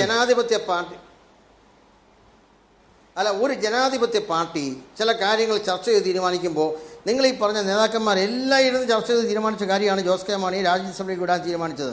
ഒരു പാർട്ടി അങ്ങനെ തീരുമാനം എടുക്കുമ്പോൾ ആ പാർട്ടിക്ക് അതിൻ്റേതായ ന്യായീകരണങ്ങളും കാരണങ്ങളും ഉണ്ടാവും. അതുകൊണ്ട് ആ കോട്ടയത്തെ ജനങ്ങൾക്ക് നഷ്ടമുണ്ടായി എന്ന് പറയുന്നത് രാഷ്ട്രീയം മാത്രമാണ്. അത് രാഷ്ട്രീയ മുതലെടുപ്പിന് വേണ്ടി പറയുന്നതാണ്. സ്റ്റീഫൻ ജോർജ്, നിങ്ങളുടെ പാർട്ടിയുടെ ഒരു സംസ്ഥാന ജനറൽ സെക്രട്ടറി, ഒരു നിമിഷം, നിങ്ങളുടെ പാർട്ടിയുടെ ഒരു ജനറൽ സെക്രട്ടറി ദേശീയ സെക്രട്ടറി ആക്കി മാറ്റുന്നതാണെങ്കിൽ നിങ്ങൾക്ക് പാർട്ടിക്കകത്ത് തീരുമാനിക്കാം. ഇതൊരു ജനപ്രതിനിധിയാണ്. അദ്ദേഹത്തെ ഒരു സ്ഥാനത്ത് നിന്ന് രാജിവെപ്പിച്ച് അതേ പാർലമെന്റിലേക്ക് രാജ്യസഭയിലൂടെ നിങ്ങൾ അയക്കുമ്പോൾ അതിന്റെ കൃത്യമായ രാഷ്ട്രീയ കാരണം നിങ്ങൾ ജനങ്ങളോട് പറയാൻ ബാധ്യസ്ഥരാണ് ശ്രീ സ്റ്റീഫൻ ജോർജ്. ജനാധിപത്യത്തിൽ പാർട്ടിക്കുള്ള സ്ഥാനം ഭരണഘടന പഠിക്കുമ്പോൾ നമുക്കറിയാമല്ലോ. പാർട്ടികൾ വഴിയല്ലേ സ്ഥാനാർത്ഥിയെ നിശ്ചയിക്കുകയും ഗവൺമെൻറ് ഉണ്ടാക്കുകയൊക്കെ ചെയ്യുന്നത്. ജനാധിപത്യത്തിൻ്റെ മൂല്യമായ കാര്യങ്ങളല്ലേ. അപ്പോൾ അതുകൊണ്ടൊരു പാർട്ടിയെ സംബന്ധിച്ച് അങ്ങനെ തീരുമാനിക്കുമ്പോൾ ഒരു പ്രത്യേകമായ സാഹചര്യമുണ്ട്. അതുകൊണ്ട് നിങ്ങൾ പറയുന്ന അല്ലെങ്കിൽ ആരെങ്കിലും പറയുന്ന ഒരു നഷ്ടവും കോട്ടയത്തിന് ഉണ്ടായില്ലെന്ന് മാത്രമല്ല, 5 വർഷത്തെ ഫണ്ട് 6 വർഷത്തെ 30 കോടി രൂപ ആ കോട്ടയം പാർലമെൻറ്റ് നിയമനത്തിൽ മുടക്കാൻ വേണ്ടി കഴിയും. അതുപോലെ തന്നെ അദ്ദേഹം ഇപ്പോൾ ജലപ്രളയം ഉണ്ടായി, അദ്ദേഹം ലോകസഭാ അംഗമെന്ന നിലയിൽ തന്നെ എല്ലാ ക്യാമ്പിലും പോയി, എല്ലാ സ്ഥലത്തും പോയി. ആളുകൾക്കൊരു അഭിപ്രായ വ്യത്യാസവും ഇല്ല. ഈ കഴിഞ്ഞ 2 മാസം മുമ്പാണ് ഏറ്റവും റെയിൽവേ സ്റ്റേഷൻ ഉദ്ഘാടനം ചെയ്യാൻ അദ്ദേഹം തുടങ്ങി വെച്ചതാണ്. ഞാൻ അതിന് പോയിരുന്നു. അങ്ങനെ ആ റെയിൽവേ ഉൾപ്പെടെയുള്ള ഡബിളിംഗ് ഉൾപ്പെടെയുള്ള നിരവധി കാര്യങ്ങൾ സ്റ്റീഫൻ ജോർജ്, അതിൽ തർക്കമൊന്നുമില്ല. സ്റ്റീഫൻ ജോർജ്, ജനങ്ങളോട് നിങ്ങൾക്ക് പറയാനുള്ള രാഷ്ട്രീയ കാരണം ആ തീരുമാനമെടുക്കാൻ നിങ്ങളുടെ പാർട്ടിയെ പ്രേരിപ്പിച്ച രാഷ്ട്രീയ കാരണം ജനങ്ങളോട് ലളിതമായി പറയാമോ? അത്രേ ഞാൻ ചോദിക്കുന്നുള്ളൂ. അത് പറയാനുള്ള സമയമല്ലാതെ അത് പിന്നീട് വെളിപ്പെടും. അത് എല്ലാത്തിനും അതിൻ്റെതായ സമയമുണ്ടല്ലോ. അതിന് പ്രത്യേകമായ കാരണം കേരള കോൺഗ്രസിനുണ്ട്. അങ്ങനെ തീരുമാനിക്കാനുള്ള കാരണം കേരള കോൺഗ്രസിനുണ്ട്. അത് മറ്റ് കോൺഗ്രസ് കക്ഷി നേതാക്കന്മാർക്കും എല്ലാം അത് ബോധ്യപ്പെട്ടിട്ടുണ്ട്. ആ കാര്യങ്ങൾ പറയേണ്ട സമയമല്ല. അതുകൊണ്ടൊരു നഷ്ടവും നിങ്ങൾക്ക് ബോധ്യപ്പെട്ടിട്ടാണോ അത്തരത്തിൽ രാജ്യസഭാ സീറ്റ് ഗുണമാണ് ഉണ്ടായത് കേരള കോൺഗ്രസ് വിട്ടുകൊടുത്തത്? റോയ് കെ പൗലോസ്, അല്ല, തീർച്ചയായിട്ടും കോൺഗ്രസിൻ്റെ സമുന്നതരായിട്ടുള്ള നേതാക്കന്മാർ നടത്തിയ ചർച്ചയുടെയും അതിൻ്റെ അടിസ്ഥാനത്തിലുണ്ടായ തീരുമാനത്തിൻ്റെ അടിസ്ഥാനത്തിലാണല്ലോ കോട്ടയത്ത് രാജ്യസഭാ സീറ്റ് വിട്ടുകൊടുക്കാൻ തീരുമാനിച്ചത്. അപ്പോൾ സ്വാഭാവികമായിട്ടും അത്തരമൊരു സാഹചര്യം അവിടെ അനിവാര്യമാണ് എന്ന് ബോധ്യപ്പെട്ടുകൊണ്ട് തന്നെയാണ് കോൺഗ്രസിൻ്റെ കേരളത്തിലെ ഏറ്റവും ഉന്നതരായ നേതാക്കന്മാർ അത്തരമൊരു തീരുമാനത്തിലേക്ക് എത്തിയത് എന്നുള്ള കാര്യത്തിൽ എനിക്കൊരു സംശയവുമില്ല. അപ്പോൾ അതുകൊണ്ട് അതൊരു വിവാദമാകേണ്ട കാര്യമില്ല എന്ന് തന്നെയാണ് എൻ്റെ വളരെ വ്യക്തമായ അഭിപ്രായം. ഒരു കാര്യം റോയ് കെ പൗലോസ്, ഈ പറയുന്ന ഇവിടെ ജോർജ് പൊടിപ്പാറ ചൂണ്ടിക്കാട്ടുന്ന രീതിയിൽ കോട്ടയത്ത് ഇപ്പോഴും ഉണങ്ങാത്ത മുറിവുകൾ അവശേഷിക്കുന്നുണ്ടോ? അത് ഇനിയും ചർച്ച ചെയ്ത് പരിഹരിക്കേണ്ടതുണ്ടോ? ഇല്ല, ഇപ്പോൾ തുടക്കത്തിൽ ചില പ്രശ്നങ്ങളൊക്കെ ഉണ്ടായിരുന്നു എന്നുള്ളത് എല്ലാവർക്കും അറിയാം. ഇപ്പോൾ ജില്ലാ പഞ്ചായത്തുമായിട്ട് ബന്ധപ്പെട്ട വിഷയങ്ങൾ, ചില പഞ്ചായത്തുകളുമായി ബന്ധപ്പെട്ട വിഷയങ്ങൾ, അതെല്ലാം ഉണ്ടായിരുന്നു. പക്ഷേ കേരള കോൺഗ്രസ് ആ തീരുമാനമെടുത്തു, വീണ്ടും UDFിലേക്ക് വന്നു. UDFിൻ്റെ ഭാഗമായി മാറിയതിന് ശേഷം അവിടെയുള്ള പ്രശ്നങ്ങൾക്കെല്ലാം പരിഹാരം ഉണ്ടാക്കാൻ കഴിഞ്ഞിട്ടുണ്ട് എന്നാണ് ഞാൻ മനസ്സിലാക്കുന്നത്. ഇപ്പോൾ അത്തരമുള്ള പ്രതിസന്ധികളോ അത്തരമുള്ള തർക്കങ്ങളോ അകൽച്ചകളോ നിലനിൽക്കുന്നില്ല എന്നുള്ളതാണ് ഞങ്ങൾക്കൊക്കെ മനസ്സിലാക്കാൻ കഴിഞ്ഞിട്ടുള്ളത്. ശരി, ശ്രീ ജോർജ് പൊടിപ്പാറ, ഇവിടെ ഒരു ഘട്ടത്തിലും അത്തരത്തിലൊരു മുന്നണി മാറ്റത്തിലേക്ക് ജോസഫ് പോകില്ല എന്ന് താങ്കൾ വാദിക്കുമ്പോൾ ഈ PJ ജോസഫ് എന്നൊരു രാഷ്ട്രീയ നേതാവ്, അദ്ദേഹത്തിൻ്റെ ഒരു അനുഭവ സമ്പത്ത് പാർലമെൻ്ററി രംഗത്തും അല്ലാതെയുമുള്ളൊരു അനുഭവ സമ്പത്തുണ്ടല്ലോ, അതുമായി താരതമ്യം ചെയ്യുമ്പോൾ അദ്ദേഹം എത്ര നാളിങ്ങനെ ഈ കേരള കോൺഗ്രസ് മാണി ഗ്രൂപ്പിൽ കഴിയും? ഒന്ന് ആലോചിച്ച് നോക്കൂ. അദ്ദേഹത്തിൻ്റെ ഇനിയൊരു രാഷ്ട്രീയ ഭാവി എന്താണ്? അദ്ദേഹത്തോടൊപ്പം നിൽക്കുന്ന, അതായത് ജോസ് കെ മാണിക്ക് മുകളിൽ വളരാൻ കഴിയാത്ത അദ്ദേഹത്തോടൊപ്പം നിൽക്കുന്നവരുടെ രാഷ്ട്രീയ ഭാവി എന്താണ്? മോൻസ് ജോസഫും TU കുരുവിളയും ഒക്കെ ഉൾപ്പെടെ. എനിക്ക് തോന്നുന്നത് അതേ സാഹചര്യം പരിഗണിച്ച് KM മാണിയുടെ രാഷ്ട്രീയം എന്ന് പറയുന്നത്, മാണി സാറിൻ്റെ രാഷ്ട്രീയം എന്ന് പറയുന്നത് സ്വാഭാവികമായിട്ടും ജോസ് കെ മാണിയെ പിൻഗാമിയായി വാഴിക്കാനുള്ള ഒരു രാഷ്ട്രീയ നയം തന്നെ അല്ലെങ്കിൽ ലൈൻ തന്നെയാണ് അദ്ദേഹം സ്വീകരിക്കുന്നതെന്ന് എന്ന കാര്യം ഇപ്പോഴോ അല്ലെങ്കിൽ ഇന്നലെയോ മാത്രം വ്യക്തമായ ഒരു കാര്യമല്ല. അത് വളരെ നാളുകളായിട്ട് കേരള കോൺഗ്രസിനെ നിരീക്ഷിക്കുന്ന ആർക്കും കൃത്യമായി മനസ്സിലാക്കാനാവുന്നൊരു കാര്യമാണ്. അദ്ദേഹം തൻ്റെ പിൻഗാമിയായി വാഴിക്കാൻ അവരോധിക്കാൻ ആഗ്രഹിക്കുന്നത് മകനെ തന്നെയാണ്. അതിപ്പോൾ ഒരു വലിയ അപരാധമാണെന്നൊന്നും നമുക്ക് പറയാൻ പറ്റില്ല. ഇന്ത്യൻ രാഷ്ട്രീയത്തിൽ ഇപ്പോഴത്തെ കാര്യങ്ങൾ പരിഗണിക്കുമ്പോൾ ഇത് ചെയ്യുന്ന ആദ്യത്തെയും അവസാനത്തെയും ആളൊന്നുമല്ല മാണി സാറ്. സ്വാഭാവികമായിട്ടും അദ്ദേഹത്തെ കൊണ്ടാകാവുന്ന രീതിയിൽ സ്വന്തം പാർട്ടിയെ പരിചയിക്ക് നിർത്തി പാർട്ടിയിലെ നേതാക്കളെയും അണികളെയും ഒക്കെ അത് ബോധ്യപ്പെടുത്തി അതിന് യോഗ്യനാണ് അദ്ദേഹം എന്ന് തെളിയും. പക്ഷേ നേരത്തെ പറഞ്ഞതുപോലെ ഇതിനകത്തൊരു ദുരന്ത നായകനായി മാറുന്നത് ശ്രീ പി ജെ ജോസഫാണ്. അദ്ദേഹം സത്യം പറഞ്ഞാൽ അദ്ദേഹം LDF നിന്ന് വിട്ട് UDF വരുമ്പോൾ അന്ന് ഏറ്റവും കൂടുതൽ ആരോപണം നേരിട്ടത് ഒരു കാരണം അദ്ദേഹത്തിന് മുന്നോട്ട് വെക്കാൻ, LDF നിന്ന് വിട്ടുവരുന്നതിനൊരു കാരണം മുന്നോട്ട് വെക്കാൻ പി ജെ ജോസഫിന് കഴിയുന്നില്ല. എന്തിന് അദ്ദേഹം LDF വിടുന്നു? മുമ്പ് ആൻ്റണി കോൺഗ്രസ്സൊക്കെ അല്ലെങ്കിൽ AK ആൻ്റണിയുടെ നേതൃത്വത്തിൽ കോൺഗ്രസ്സുകാർ അപ്പുറത്തേക്ക് പോയി ഇപ്പുറത്തേക്ക് വന്നതിനൊക്കെ കൃത്യമായ കാരണങ്ങളുണ്ട്. അതിന് ചില അവഗണനകളും ഇമ്മീഡിയറ്റ് കോസുകളും ഉണ്ടായിരുന്നു. പക്ഷേ പി ജെ ജോസഫ് ഇടതുമുന്നണി വിട്ട് UDF മടങ്ങി വരുമ്പോൾ അദ്ദേഹത്തിന് കൂടെ നിൽക്കുന്നവർക്കോ പോലും LDF-നെതിരെ എന്തെങ്കിലും പറയാനില്ലായിരുന്നു എന്നുള്ളതാണ് സത്യം. LDF പരസ്യമായി പ്രകടിപ്പിച്ച ഏറ്റവും വലിയ ആരോപണം അതാണ്. എന്തിൻ്റെ പേരിൽ? എന്നിട്ടും പി ജെ ജോസഫ് പാർട്ടിയുമായി ലയിച്ചു, കേരള മാണി സാറുമായിട്ട് ചേർന്ന് ഒന്നായി UDF-ൻ്റെ ഭാഗമായി. പക്ഷേ എന്നിട്ടും എന്തിനാണ് ഈ അദ്ദേഹത്തിന് അർഹിക്കുന്നത് കിട്ടുന്നില്ല? കഴിഞ്ഞ തവണ നേരത്തെ പലരും സൂചിപ്പിച്ചതുപോലെ ഇടുക്കി സീറ്റ് വേണമെങ്കിൽ കിട്ടുമായിരുന്നൊരു സാഹചര്യത്തിൽ പോലും അത് ആവശ്യപ്പെട്ടില്ല. അത് ആവശ്യപ്പെടാതിരുന്നതിൻ്റെ പേരിലാണ് സത്യം പറഞ്ഞാൽ ശ്രീ ഫ്രാൻസിസ് ജോർജിനെ പോലെ പി ജെ ജോസഫിൻ്റെ ഏറ്റവും വിശ്വസ്തരായിട്ടുള്ളൊരു സംഘം ശ്രീ ആൻ്റണി രാജുവും അതുപോലെ ഡോക്ടർ KC ജോസഫും ഫ്രാൻസിസ് ജോർജും അടക്കമുള്ള ആളുകൾ ആ പാർട്ടി പിന്നീട് വിട്ടുപോകേണ്ടി വന്നതും. അതിൻ്റെ കൂട്ടത്തിൽ ശ്രീ ജോസ് കെ മാണിക്ക് കൊടുക്കുന്ന പ്രത്യേക പരിഗണനയും എല്ലാ കാര്യങ്ങളിലും ആത്യന്തികമായിട്ട് അദ്ദേഹത്തിലേക്ക് എത്തിച്ചേരുന്നു എല്ലാ പദവികളും എന്നുള്ള അസംതൃപ്തിയും വേദനയും നിരാശയും നഷ്ടബോധവും തന്നെയാണ് ജോസഫ് ഗ്രൂപ്പിലെ പ്രമുഖരെല്ലാം അദ്ദേഹത്തെ വിട്ട് LDF പോകാനിടയാക്കിയതും. ഇതൊന്നും ആർക്കും നിഷേധിക്കാൻ കഴിയുന്ന കാര്യമല്ല. എങ്കിലും ജോസഫ് അന്ന് ഈ മൂവ്മെൻറ്റിനൊപ്പം നിൽക്കാതിരുന്നതിന് അദ്ദേഹം മനസ്സുകൊണ്ട് എനിക്ക് തോന്നുന്നു ഇനിയൊരു മാറ്റത്തിന് അന്ന് LDF പ്രത്യേക കാരണമില്ലാതെ വിട പറഞ്ഞ താൻ ഇനി എന്ത് പറഞ്ഞുകൊണ്ട് LDF കയറി ചെല്ലും എന്നുള്ള ഒരു തോന്നൽ ഒരുപക്ഷെ അദ്ദേഹത്തിന് തന്നെ സ്വന്തം മനസാക്ഷിക്ക് ആന്റണി രാജു, ഈ തിരുവമ്പാടി ഉപതെരഞ്ഞെടുപ്പ് കാലത്ത് ശ്രീ പിണറായി വിജയൻ്റെ ഒരു പരാമർശം ഒരുപക്ഷെ പി ജെ ജോസഫിനെ അദ്ദേഹം LDF നിൽക്കുമ്പോൾ അദ്ദേഹത്തിൻ്റെ വോട്ട് ബാങ്കിൽ എത്രമാത്രം സമ്മർദ്ദത്തിലാക്കിയിരുന്നു എന്ന് നമുക്കറിയാം. അതിലും അദ്ദേഹത്തിന് സുരക്ഷിത താവളം UDF തന്നെയാണ് എന്ന് മാത്രമല്ല, ഈ മുന്നണി മാറ്റത്തിൽ പലപ്പോഴും അദ്ദേഹത്തിന് തിരിച്ചടിയാണ്. അത് LDF UDF അദ്ദേഹത്തിന് തിരിച്ചടിയാണ് ഉണ്ടാവുകയും ചെയ്യുന്നത്. അതിന് പകരം അദ്ദേഹം ഒരുപക്ഷെ ഇനി പാർട്ടി പിളർന്നാൽ പോലും അദ്ദേഹം UDF തന്നെ നിൽക്കുന്നതല്ലേ അദ്ദേഹത്തിന് സുരക്ഷിതമായ രാഷ്ട്രീയ ഭാവി? ഇന്നലെ പി ജെ ജോസഫ് സാർ തന്നെ ഇതേക്കുറിച്ച് കഴിഞ്ഞ ദിവസം നടത്തിയ സ്റ്റേറ്റ്മെൻറ്റ് വളരെ അതിൻ്റെ പിന്നാമ്പുറം വായിച്ച് നോക്കിയാൽ വളരെ ക്ലിയർ. അദ്ദേഹം പറഞ്ഞതെന്താ, കേരളത്തിൽ കേരള കോൺഗ്രസ് പാർട്ടിയിൽ പിളരുകയും യോജിക്കുകയും ചെയ്യുക എന്ന് പറഞ്ഞൊരു പുതിയ പ്രതിഭാസമല്ല. ജനാധിപത്യ കേരള കോൺഗ്രസ് പാർട്ടിയുമായി യോജിക്കുന്നതിന് ഇപ്പോൾ യാതൊരു തടസ്സവുമില്ല എന്ന് ഞാൻ പറഞ്ഞതല്ല, ഇത് പി ജെ ജോസഫ് സാറിൻ്റെ വാക്കുകളാണ്. അതുകൊണ്ട് രാഷ്ട്രീയത്തിൽ അങ്ങനെ സ്ഥായിയായിട്ട്, പ്രത്യേകിച്ച് കേരള കോൺഗ്രസ് പാർട്ടിയെ സംബന്ധിച്ച് കേരള കോൺഗ്രസ് പാർട്ടി ഉണ്ടായത് തന്നെ കോൺഗ്രസുമായി പിണങ്ങി പിരിഞ്ഞാണ് കേരള കോൺഗ്രസ് പാർട്ടി ഉണ്ടായത്. അങ്ങനെ ഇടതുപക്ഷ ജനാധിപത്യ മുന്നണിയുമായി പി ജെ ജോസഫ് സാറിന് യാതൊരു ശത്രുതയുമില്ല. ഇടതുപക്ഷ ജനാധിപത്യ മുന്നണിയിലേക്ക് പ്രവേശനം നിരോധിച്ചിട്ടുള്ള ഒരു വ്യക്തിയുമല്ല Shri P J Joseph sir.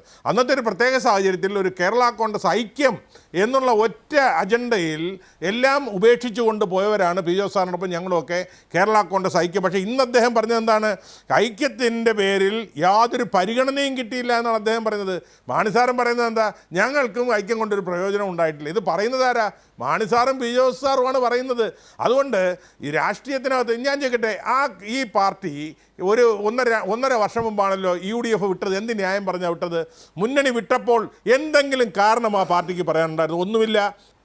കുറേ നാൾ കഴിഞ്ഞ് മുന്നണിയിലേക്ക് മടങ്ങിപ്പോകുന്നതിന് എന്തെങ്കിലും കാരണം ജനങ്ങളോട് പറയാനുണ്ടായിരുന്നോ? ഒന്നുമില്ല. എന്തിന് ഒരു വർഷത്തേക്ക് കോട്ടയം മണ്ഡലത്തെ അനാഥമാക്കി, 10 ലക്ഷം ജനങ്ങളെ അനാഥമാക്കി ഒരു ഇന്ത്യയുടെ ചരിത്രത്തിൽ ആദ്യമായി ഒരു പാർലമെൻറ്റ് മെമ്പർ ഒരു വർഷം മുമ്പേ രാജിവെച്ച്, രാജ്യസഭാ അംഗമായ ചരിത്രമില്ല, രാജിവെച്ച് ആ മണ്ഡലത്തെ അനാഥമാക്കിയതിന് ഒരു ന്യായവുമില്ല.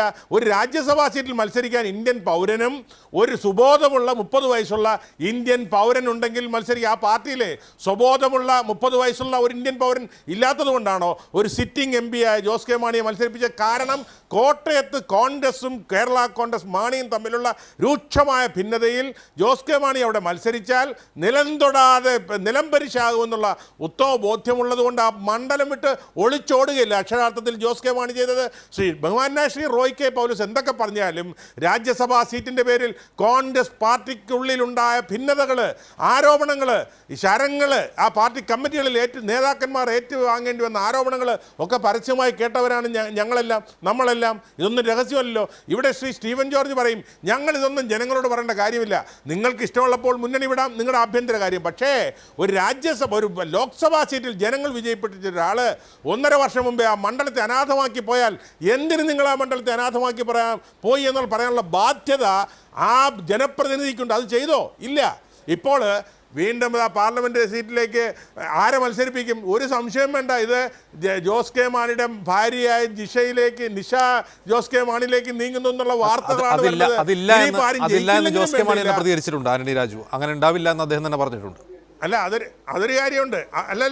അതൊരു കാര്യമുണ്ട്. പണ്ട് രാജ്യസഭാ സീറ്റിൽ മത്സരിക്കുമെന്ന് ചോദിച്ചപ്പോൾ തലേദിവസം വരെ അദ്ദേഹം പറഞ്ഞത് ഞാനൊരു കാരണവശാലും രാജ്യസഭയിലേക്കില്ല, ഞാൻ ലോക്സഭാ അംഗമായിരിക്കും. അവസാനം രാത്രിയായപ്പോൾ ലഡുവും കൊടുത്ത് അദ്ദേഹത്തെ സ്ഥാനാർത്ഥിയാക്കി. ശരി, ശ്രീ സ്റ്റീഫൻ ജോർജ്, ഈ കെ മാണി തന്നെ പറയുകയാണ് ഈ ലയനം കൊണ്ട് ഞങ്ങൾക്കും ഒരു പ്രയോജനം ഉണ്ടായിട്ടില്ല എന്ന് പറയുന്നത്. ഒന്നാം ലയനത്തെ അദ്ദേഹം തന്നെ റദ്ദ് ചെയ്യുകയാണ്, മറ്റൊന്ന് ജോസഫിനെ പരോക്ഷമായി തള്ളിപ്പറയുക കൂടിയാണ്. ഒരു പ്രയോജനവുമില്ലാതെയാണ് ഈ ലയനം എന്ന് പറയുന്നതിലൂടെ. അങ്ങനെയാണെങ്കിൽ ജോസഫ് പോയാൽ പൊയ്ക്കോട്ടെ എന്നൊരു ലൈനായിരിക്കുമോ കെ മാണിയുടെ ഉള്ളിലുള്ളത്? അല്ല, ജോസഫ് പോയാൽ പൊക്കോട്ടെന്നൊന്നും മനോഭാവം മാണി സാറിനില്ല. അത് ഞാനുണ്ടായിരുന്നു ഇന്ന് രാവിലെ പത്രക്കാരെ കണ്ടപ്പോൾ. അദ്ദേഹം പറഞ്ഞത് 100% പ്രതീക്ഷിച്ച് ചിലപ്പോൾ 90 പോയി, 100 മാർക്ക് കിട്ടും വിചാരിച്ച് 90 മാർക്കായി പോയി എന്നൊരു ബുദ്ധിമുട്ട് പി ജെ ജോസഫിന് എനിക്കും ഉണ്ട് എന്ന് അദ്ദേഹം പറഞ്ഞു. എന്നതിൻ്റെ അടിസ്ഥാനത്തിൽ പി ജെ ജോസഫ് പൊക്കോട്ടൊന്നും അദ്ദേഹം ധരിച്ചിട്ടില്ല. ഒരു കാരണവശാലും മാണി സാർ അത് ആഗ്രഹിക്കുന്നില്ല. അങ്ങനെ ആരെങ്കിലും ആഗ്രഹിക്കുന്നില്ല, അത് നടക്കാനും പോകുന്നില്ല. കേരള കോൺഗ്രസിനകത്തൊരു പിളർപ്പോ ഭിന്നിപ്പിൻ്റെയോ സാഹചര്യം ഇന്നില്ല. പിന്നെ ഇച്ചിരി മുമ്പ് ബോധപൂർവമായി ആന്റണി രാജു പറഞ്ഞ കാര്യങ്ങളെല്ലാം ഞാൻ നിഷേധിക്കുന്നു. ഞാനതിന് മുമ്പ് ജോസ് കെ മാണി രാജ്യസഭയിൽ പോയപ്പോൾ ഉണ്ടായ ആ നാട്ടിൽ ഞങ്ങളുടെ ഈ കോട്ടയത്തിലെ നിയോജകമണ്ഡലത്തിൽ ലഭിക്കുന്ന നേട്ടങ്ങളെക്കുറിച്ചെല്ലാം വളരെ വ്യക്തമായി പറഞ്ഞു. അദ്ദേഹം പറയുക ജനങ്ങളോട് വിശദീകരിക്കേണ്ട കാര്യമില്ല, അതൊക്കെ ദുരുദ്ദേശത്തോട് പറയുന്ന ജനങ്ങളാണ് നമ്മൾ ഏറ്റവും കൂടുതൽ ബഹുമാനിക്കുന്നത്. ജനാധിപത്യത്തിൽ ജനങ്ങളല്ലേ നമ്മളെ എല്ലാം താങ്ങി നിർത്തുന്നത്. അതുകൊണ്ട് ജനാധിപത്യത്തിൽ ജനങ്ങളെയാണ് ഏറ്റവും കൂടുതൽ ബഹുമാനിക്കുന്നത്. അങ്ങനെയാണെങ്കിൽ നിങ്ങൾ ആ രാഷ്ട്രീയ കാരണം തുറന്നു പറയണം സ്റ്റീഫൻ ജോർജ്. എന്തിനാണ് ഒരു വർഷം നിങ്ങൾ ആ മണ്ഡലത്തെ അനാഥമാക്കിയതെന്ന രാഷ്ട്രീയ കാരണം ജനങ്ങളോട് തുറന്നു പറയണം. അതാണ് ഞാൻ പറയുന്നത്.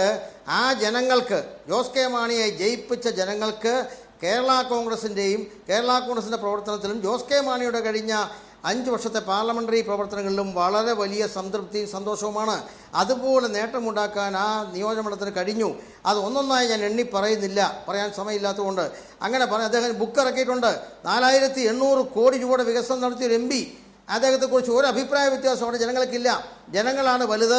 ആ ജനങ്ങളോട് ഞങ്ങൾ കാര്യങ്ങൾ പറഞ്ഞിട്ടുണ്ട്, ജനങ്ങൾക്ക് ആ ബോധ്യമുണ്ട്. രാജ്യത്തെ സുപ്രധാനമായ നിയമനിർമ്മാണങ്ങൾ പാർലമെന്റിൽ നടക്കുമ്പോൾ UDFന്റെ ഭാഗമായ കേരള കോൺഗ്രസിന്റെ ഒരംഗം ഒരു വർഷമായി ലോക്സഭയിൽ ഇല്ല എന്ന് പറയുന്നത് ഗൗരവമുള്ള കാര്യം തന്നെയാണ് സ്റ്റീഫൻ ജോർജ്. അതിന് നിങ്ങൾ മറുപടി പറയണം. നിങ്ങളുടെ പാർട്ടി തലങ്ങളിൽ നിങ്ങൾ ആരെങ്കിലും മാറ്റുന്നതൊന്നും ജനങ്ങളെ ബാധിക്കുന്നതല്ല. ജനപ്രതിനിധിയെ മാറ്റുമ്പോൾ നിങ്ങൾ അതിന് മറുപടി പറഞ്ഞു. പ്രധാന വിഷയങ്ങൾ അത് നിങ്ങൾക്കറിയാമോ? മുത്തലാഖ് പോലുള്ള പ്രധാന വിഷയങ്ങളിൽ നിയമനിർമ്മാണത്തിൽ പങ്കാളിയാകണമെന്ന് നിർബന്ധമുള്ള ജോസ് കെ മാണി അവിടെ നിന്നതുകൊണ്ടാണ് തൊടുപുഴയിലെ കാർഷിക മേളയിൽ പങ്കെടുക്കാൻ കഴിയാതിരുന്നത്. അത് മനസ്സിലാക്കണം നിങ്ങൾ. അദ്ദേഹം ഇവിടെയല്ല, അവിടെ നിയമനിർമ്മാണത്തിൽ പങ്കെടുക്കുകയായിരുന്നു. അതാണ് മനസ്സിലാക്കേണ്ട കാര്യം. ഒരു വോട്ട് കൂടി അതിനെതിരെ രേഖപ്പെടുത്താവുന്ന അവസരമാണ് ഇല്ലാതായത്. ഒരു വോട്ട് കൂടി അതിനെതിരെ രേഖപ്പെടുത്താവുന്ന അവസരമാണ് ഇല്ലാതായത്. അല്ല, അതിന് ഭൂരിപക്ഷം ഉണ്ടല്ലോ. ഭൂരിപക്ഷം നമ്മൾ പ്രതിപക്ഷത്താണല്ലോ. അപ്പോൾ അതുകൊണ്ട് ആ പ്രശ്നം അതിനകത്ത് അവിടെ ഇല്ലല്ലോ. രണ്ടാമത്തെ കാര്യം, ഒരു പ്രധാന കാര്യം എനിക്ക് പറയാൻ പോകാൻ നിവൃത്തിയില്ല. ഈ ചർച്ചകളിലെല്ലാം പൊടിമാറുകൾ ഉൾപ്പെടെയുള്ള ആളുകൾ പറയുന്നത്, ഇവിടെ ആന്റണി രാജു ഉൾപ്പെടെ പറയുന്നത് ഈ ലേലം കൊണ്ട് വലിയ നഷ്ടം പി ജെ ജോസഫിനുണ്ടായി ഞെരുങ്ങുക എന്നൊക്കെയാണ് പറയുന്നത്. അങ്ങനൊരു ധാരണ പി ജെ ജോസഫ് സാറിന് ഇല്ല. നിങ്ങൾ ആദ്യം മനസ്സിലാക്കണം. ഇല്ലാത്ത ബുദ്ധിമുട്ട് ഉണ്ടാക്കരുത്. ലേലത്തിൻ്റെ നേട്ടം എല്ലാ കൂട്ടർക്കും ഉണ്ടായി. ലേലത്തിൻ്റെ നേട്ടം UDF-നുണ്ടായി, കേരള കോൺഗ്രസിനുണ്ടായി. കേരള കോൺഗ്രസ് പി ജെ ജോസഫ് സാറിനും തീർച്ചയായും അതിൻ്റെ നേട്ടം ഉണ്ടായിട്ടുണ്ട്. ഉദാഹരണം പറഞ്ഞാൽ അത് മാണി സാറും പി ജെ ജോസഫ് സാറും കൂടി മന്ത്രിയായി സത്യപ്രതിജ്ഞ ചെയ്തപ്പോൾ ഞാൻ ഉൾപ്പെടെയുള്ള എല്ലാ കേരള കോൺഗ്രസ് നേതാക്കളും സന്തോഷിച്ചു. ഇവിടെ കടുത്തുരുത്തി, ഞാൻ MLA നിയോജകമണ്ഡലമാണ്. കടുത്തുരുത്തിയിലെ ഇപ്പോഴത്തെ MLA മോഹൻ ജോസഫിന് അറിയാം കേരള കോൺഗ്രസ് എമ്മിൻ്റെ അവിടുത്തെ ശക്തി. കേരള കോൺഗ്രസ് എമ്മാണ് മോഹൻ ജോസഫിനെ ജയിപ്പിക്കുന്നത്, അവിടെ ഭൂരിപക്ഷം കൊടുക്കുന്നത്. നേട്ടമല്ലേ? അല്ല, മന്ത്രിമാരുടെ എണ്ണം കൂടിയോ? MLA-മാരുടെ എണ്ണം കൂടിയോ? അന്ന് നമുക്ക് എന്താ ഉണ്ടായത്? നിങ്ങൾ ആ ചരിത്രം ഓർക്കുന്നുണ്ടോ? കേരള കോൺഗ്രസ് ഗ്രൂപ്പിനെ മുന്നിൽ കൊണ്ടുവന്നപ്പോൾ ഈ ആന്റണി രാജു തന്നെയല്ലേ മര്യാദ കാണിക്കണം എന്ന് ഇച്ചിരി മുമ്പ് എന്നോട് പറഞ്ഞത്. ഞാൻ പറയുന്ന ഇടയ്ക്ക് നിങ്ങൾ കയറി സംസാരിക്കാവോ? ഞാൻ നിങ്ങളതിൽ പറഞ്ഞ പിന്നെ ഒന്നും ഇടപെട്ടില്ലല്ലോ. ആ 15 സീറ്റ് ആന്റണി രാജു ഉൾപ്പെടെ ചർച്ചയ്ക്ക് പോയതല്ലേ? 15 സീറ്റിൽ 1 സീറ്റ് കൂടുതൽ നമുക്ക് ലഭിച്ചോ? അതാരുടെ കുറ്റം കൊണ്ടാ? നമ്മൾ ആത്മാർത്ഥമായി ചോദിക്കാനായിട്ടാണോ? നിങ്ങൾ ആരോപിക്കുന്ന പോലെയാണോ? ആത്മാർത്ഥമായി ചോദിച്ചതല്ലേ? 1 സീറ്റും കൂടുതൽ കിട്ടിയില്ല. അപ്പം മുന്നണി സംവിധാനത്തിൽ ചില വിട്ടുവീഴ്ചകളും ചില ധാരണകളും ഉണ്ടാക്കണം. നമ്മുടെ ആരുടെയും കുഴപ്പമില്ല. നമ്മൾ ആത്മാർത്ഥമായി സീറ്റ് ചോദിച്ചു, 1 സീറ്റെങ്കിലും കൂടുതൽ തരാൻ പറഞ്ഞു. അവസാനം ലഭിക്കാത്ത സാഹചര്യം ഉണ്ടായി. ഒരു സീറ്റ് ചർച്ചയുടെ ഒരു സമയത്ത് ഒരുപക്ഷെ താങ്കൾ വളരെ മിതമായി സംസാരിക്കുന്ന ഒരാളായിരിക്കും. ശ്രീ റോയ്ക്ക് പോലും താങ്കൾ വളരെ മിതമായി തന്നെ സംസാരിക്കുന്നുണ്ടാകും. പക്ഷേ ഈ രാജ്യസഭാ സീറ്റിലേക്ക് ജോസ് കെ മാണി രാജിവെച്ച് പോയപ്പോൾ അതിനെതിരെയുള്ള പൊട്ടിത്തെറി നിങ്ങളുടെ പാർട്ടിയിൽ തന്നെ ഉണ്ടായിരുന്നു. അതെല്ലാം മാധ്യമങ്ങളിൽ ഉണ്ട് ഇപ്പോഴും. എന്നിട്ട് നിങ്ങൾ പറയുന്നു അതൊരു പ്രശ്നവും ഇപ്പോഴും ഇല്ല അവിടെ എന്ന് നിങ്ങൾ പറയുകയും ചെയ്യുന്നു. അത് ജനങ്ങൾ അങ്ങ് വിശ്വസിക്കുമോ? അല്ല, സ്വാഭാവികമായിട്ടും കോൺഗ്രസിൻ്റെ കൈവശം ഉണ്ടായിരുന്ന ഒരു സീറ്റ് മറ്റൊരു ഘടകകക്ഷിക്ക് കൊടുക്കുമ്പോൾ ഉണ്ടാകാവുന്ന ചില പ്രയാസങ്ങളും പ്രതിസന്ധികളും ഒക്കെ ഉണ്ടല്ലോ. അത് കോൺഗ്രസ് പാർട്ടിയിലും ഉണ്ടായി എന്നുള്ളതാണ് ഈ പറഞ്ഞതിൻ്റെയൊക്കെ ചുരുക്കാതാണ്. പക്ഷെ അങ്ങനെ ഉണ്ടായെങ്കിൽ പോലും ആ ഒരു പ്രത്യേക സാഹചര്യത്തിൽ അത്തരമൊരു തീരുമാനമെടുക്കേണ്ടി വന്നതിൻ്റെ സാഹചര്യം പാർട്ടിയുടെ നേതൃത്വം ഈ അഭിപ്രായ വ്യത്യാസങ്ങൾ പ്രകടിപ്പിച്ച ആളുകളെ ബോധ്യപ്പെടുത്താൻ കഴിഞ്ഞു എന്നുള്ളതാണ് പ്രശ്നം. അത് ബോധ്യപ്പെടുകയും ചെയ്തു ആളുകൾക്ക്. അതിനുശേഷം ആ വിഷയം പിന്നെ ചർച്ചയുണ്ടായിട്ടില്ലല്ലോ. അതൊരു അടഞ്ഞ അധ്യായമായിട്ട് അവിടെ അവസാനിച്ചില്ലേ? അപ്പോൾ സ്വാഭാവികമായിട്ട് ഉണ്ടാകാവുന്ന ഒരു ചെറിയ വികാര പ്രകടനം ഉണ്ടായി. അതുണ്ടാകരുത് എന്ന് നമ്മൾ ആഗ്രഹിച്ചിട്ട് കാര്യമില്ല. സ്വാഭാവികമാണ്. കോൺഗ്രസിൻ്റെ കൈവശം ഇരുന്നൊരു സീറ്റാണ്. അത് പെട്ടെന്നൊരു ഘടകകക്ഷിക്ക് പോകുന്നു. അത് പ്രത്യേകിച്ച് രാജ്യസഭാ സീറ്റാണ്. അത് ആഗ്രഹിച്ചിരുന്ന മാത്രമല്ല ശ്രീ റോയ്ക്ക് പോലോസ് ഉമ്മൻചാണ്ടി ഇക്കുറി മത്സരിക്കാൻ വരികയാണ്. ഇടുക്കിയോ കോട്ടയമോ ആയിരിക്കും അദ്ദേഹം പ്രിഫർ ചെയ്യുക എന്ന് നേതാക്കളുടെ പ്രതികരണങ്ങളിൽ നിന്ന് തന്നെ വ്യക്തമാണ്. ആ സാഹചര്യത്തിലാണ് ഇപ്പോൾ ഇതൊരു ചർച്ചയാവുന്നത്. അല്ല, അതിപ്പോൾ എന്ത് തീരുമാനം എടുത്താലും ഞാൻ പറഞ്ഞല്ലോ, നാളെ ഇപ്പോൾ ഉമ്മൻചാണ്ടി സാർ മത്സരിക്കാൻ തീരുമാനിച്ചാൽ കേരളത്തിലെ കോൺഗ്രസ്സുകാരെ സംബന്ധിച്ച് അതൊക്കെ വലിയ സന്തോഷമുള്ള കാര്യമാണ്. എവിടെ മത്സരിച്ചാലും കേരളത്തിലെ UDF-കാർക്ക് വളരെ ആവേശം പകരുന്ന കാര്യമാണ്. അത് അദ്ദേഹം മാത്രം തീരുമാനിക്കേണ്ട കാര്യമേ ഉള്ളൂ. എവിടെ വേണം, മത്സരിക്കണോ, എവിടെ വേണം എന്നൊക്കെയുള്ള അദ്ദേഹം തീരുമാനമെടുക്കേണ്ട കാര്യമേ ഉള്ളൂ. അതവിടെ നിൽക്കട്ടെ. ഞാൻ തുടക്കത്തിൽ പറഞ്ഞതിനെ ആവർത്തിക്കുക. ഇവിടെ രാജ്യത്ത് നടക്കാൻ പോകുന്ന തെരഞ്ഞെടുപ്പിൻ്റെ ഗൗരവം കോൺഗ്രസിൻ്റെ പ്രവർത്തകർക്ക് നല്ല ബോധ്യമുണ്ട്, UDF-ലെ പ്രവർത്തകർക്ക് ബോധ്യമുണ്ട്. ആ ഗൗരവം എല്ലാവർക്കും ബോധ്യമുള്ളത് കൊണ്ട് ഈ പ്രശ്നങ്ങളൊന്നും കൂടുതൽ വഷളായുന്ന ഒരു സാഹചര്യത്തിലേക്ക് ഒരു കാരണവശാലും പോകത്തില്ല.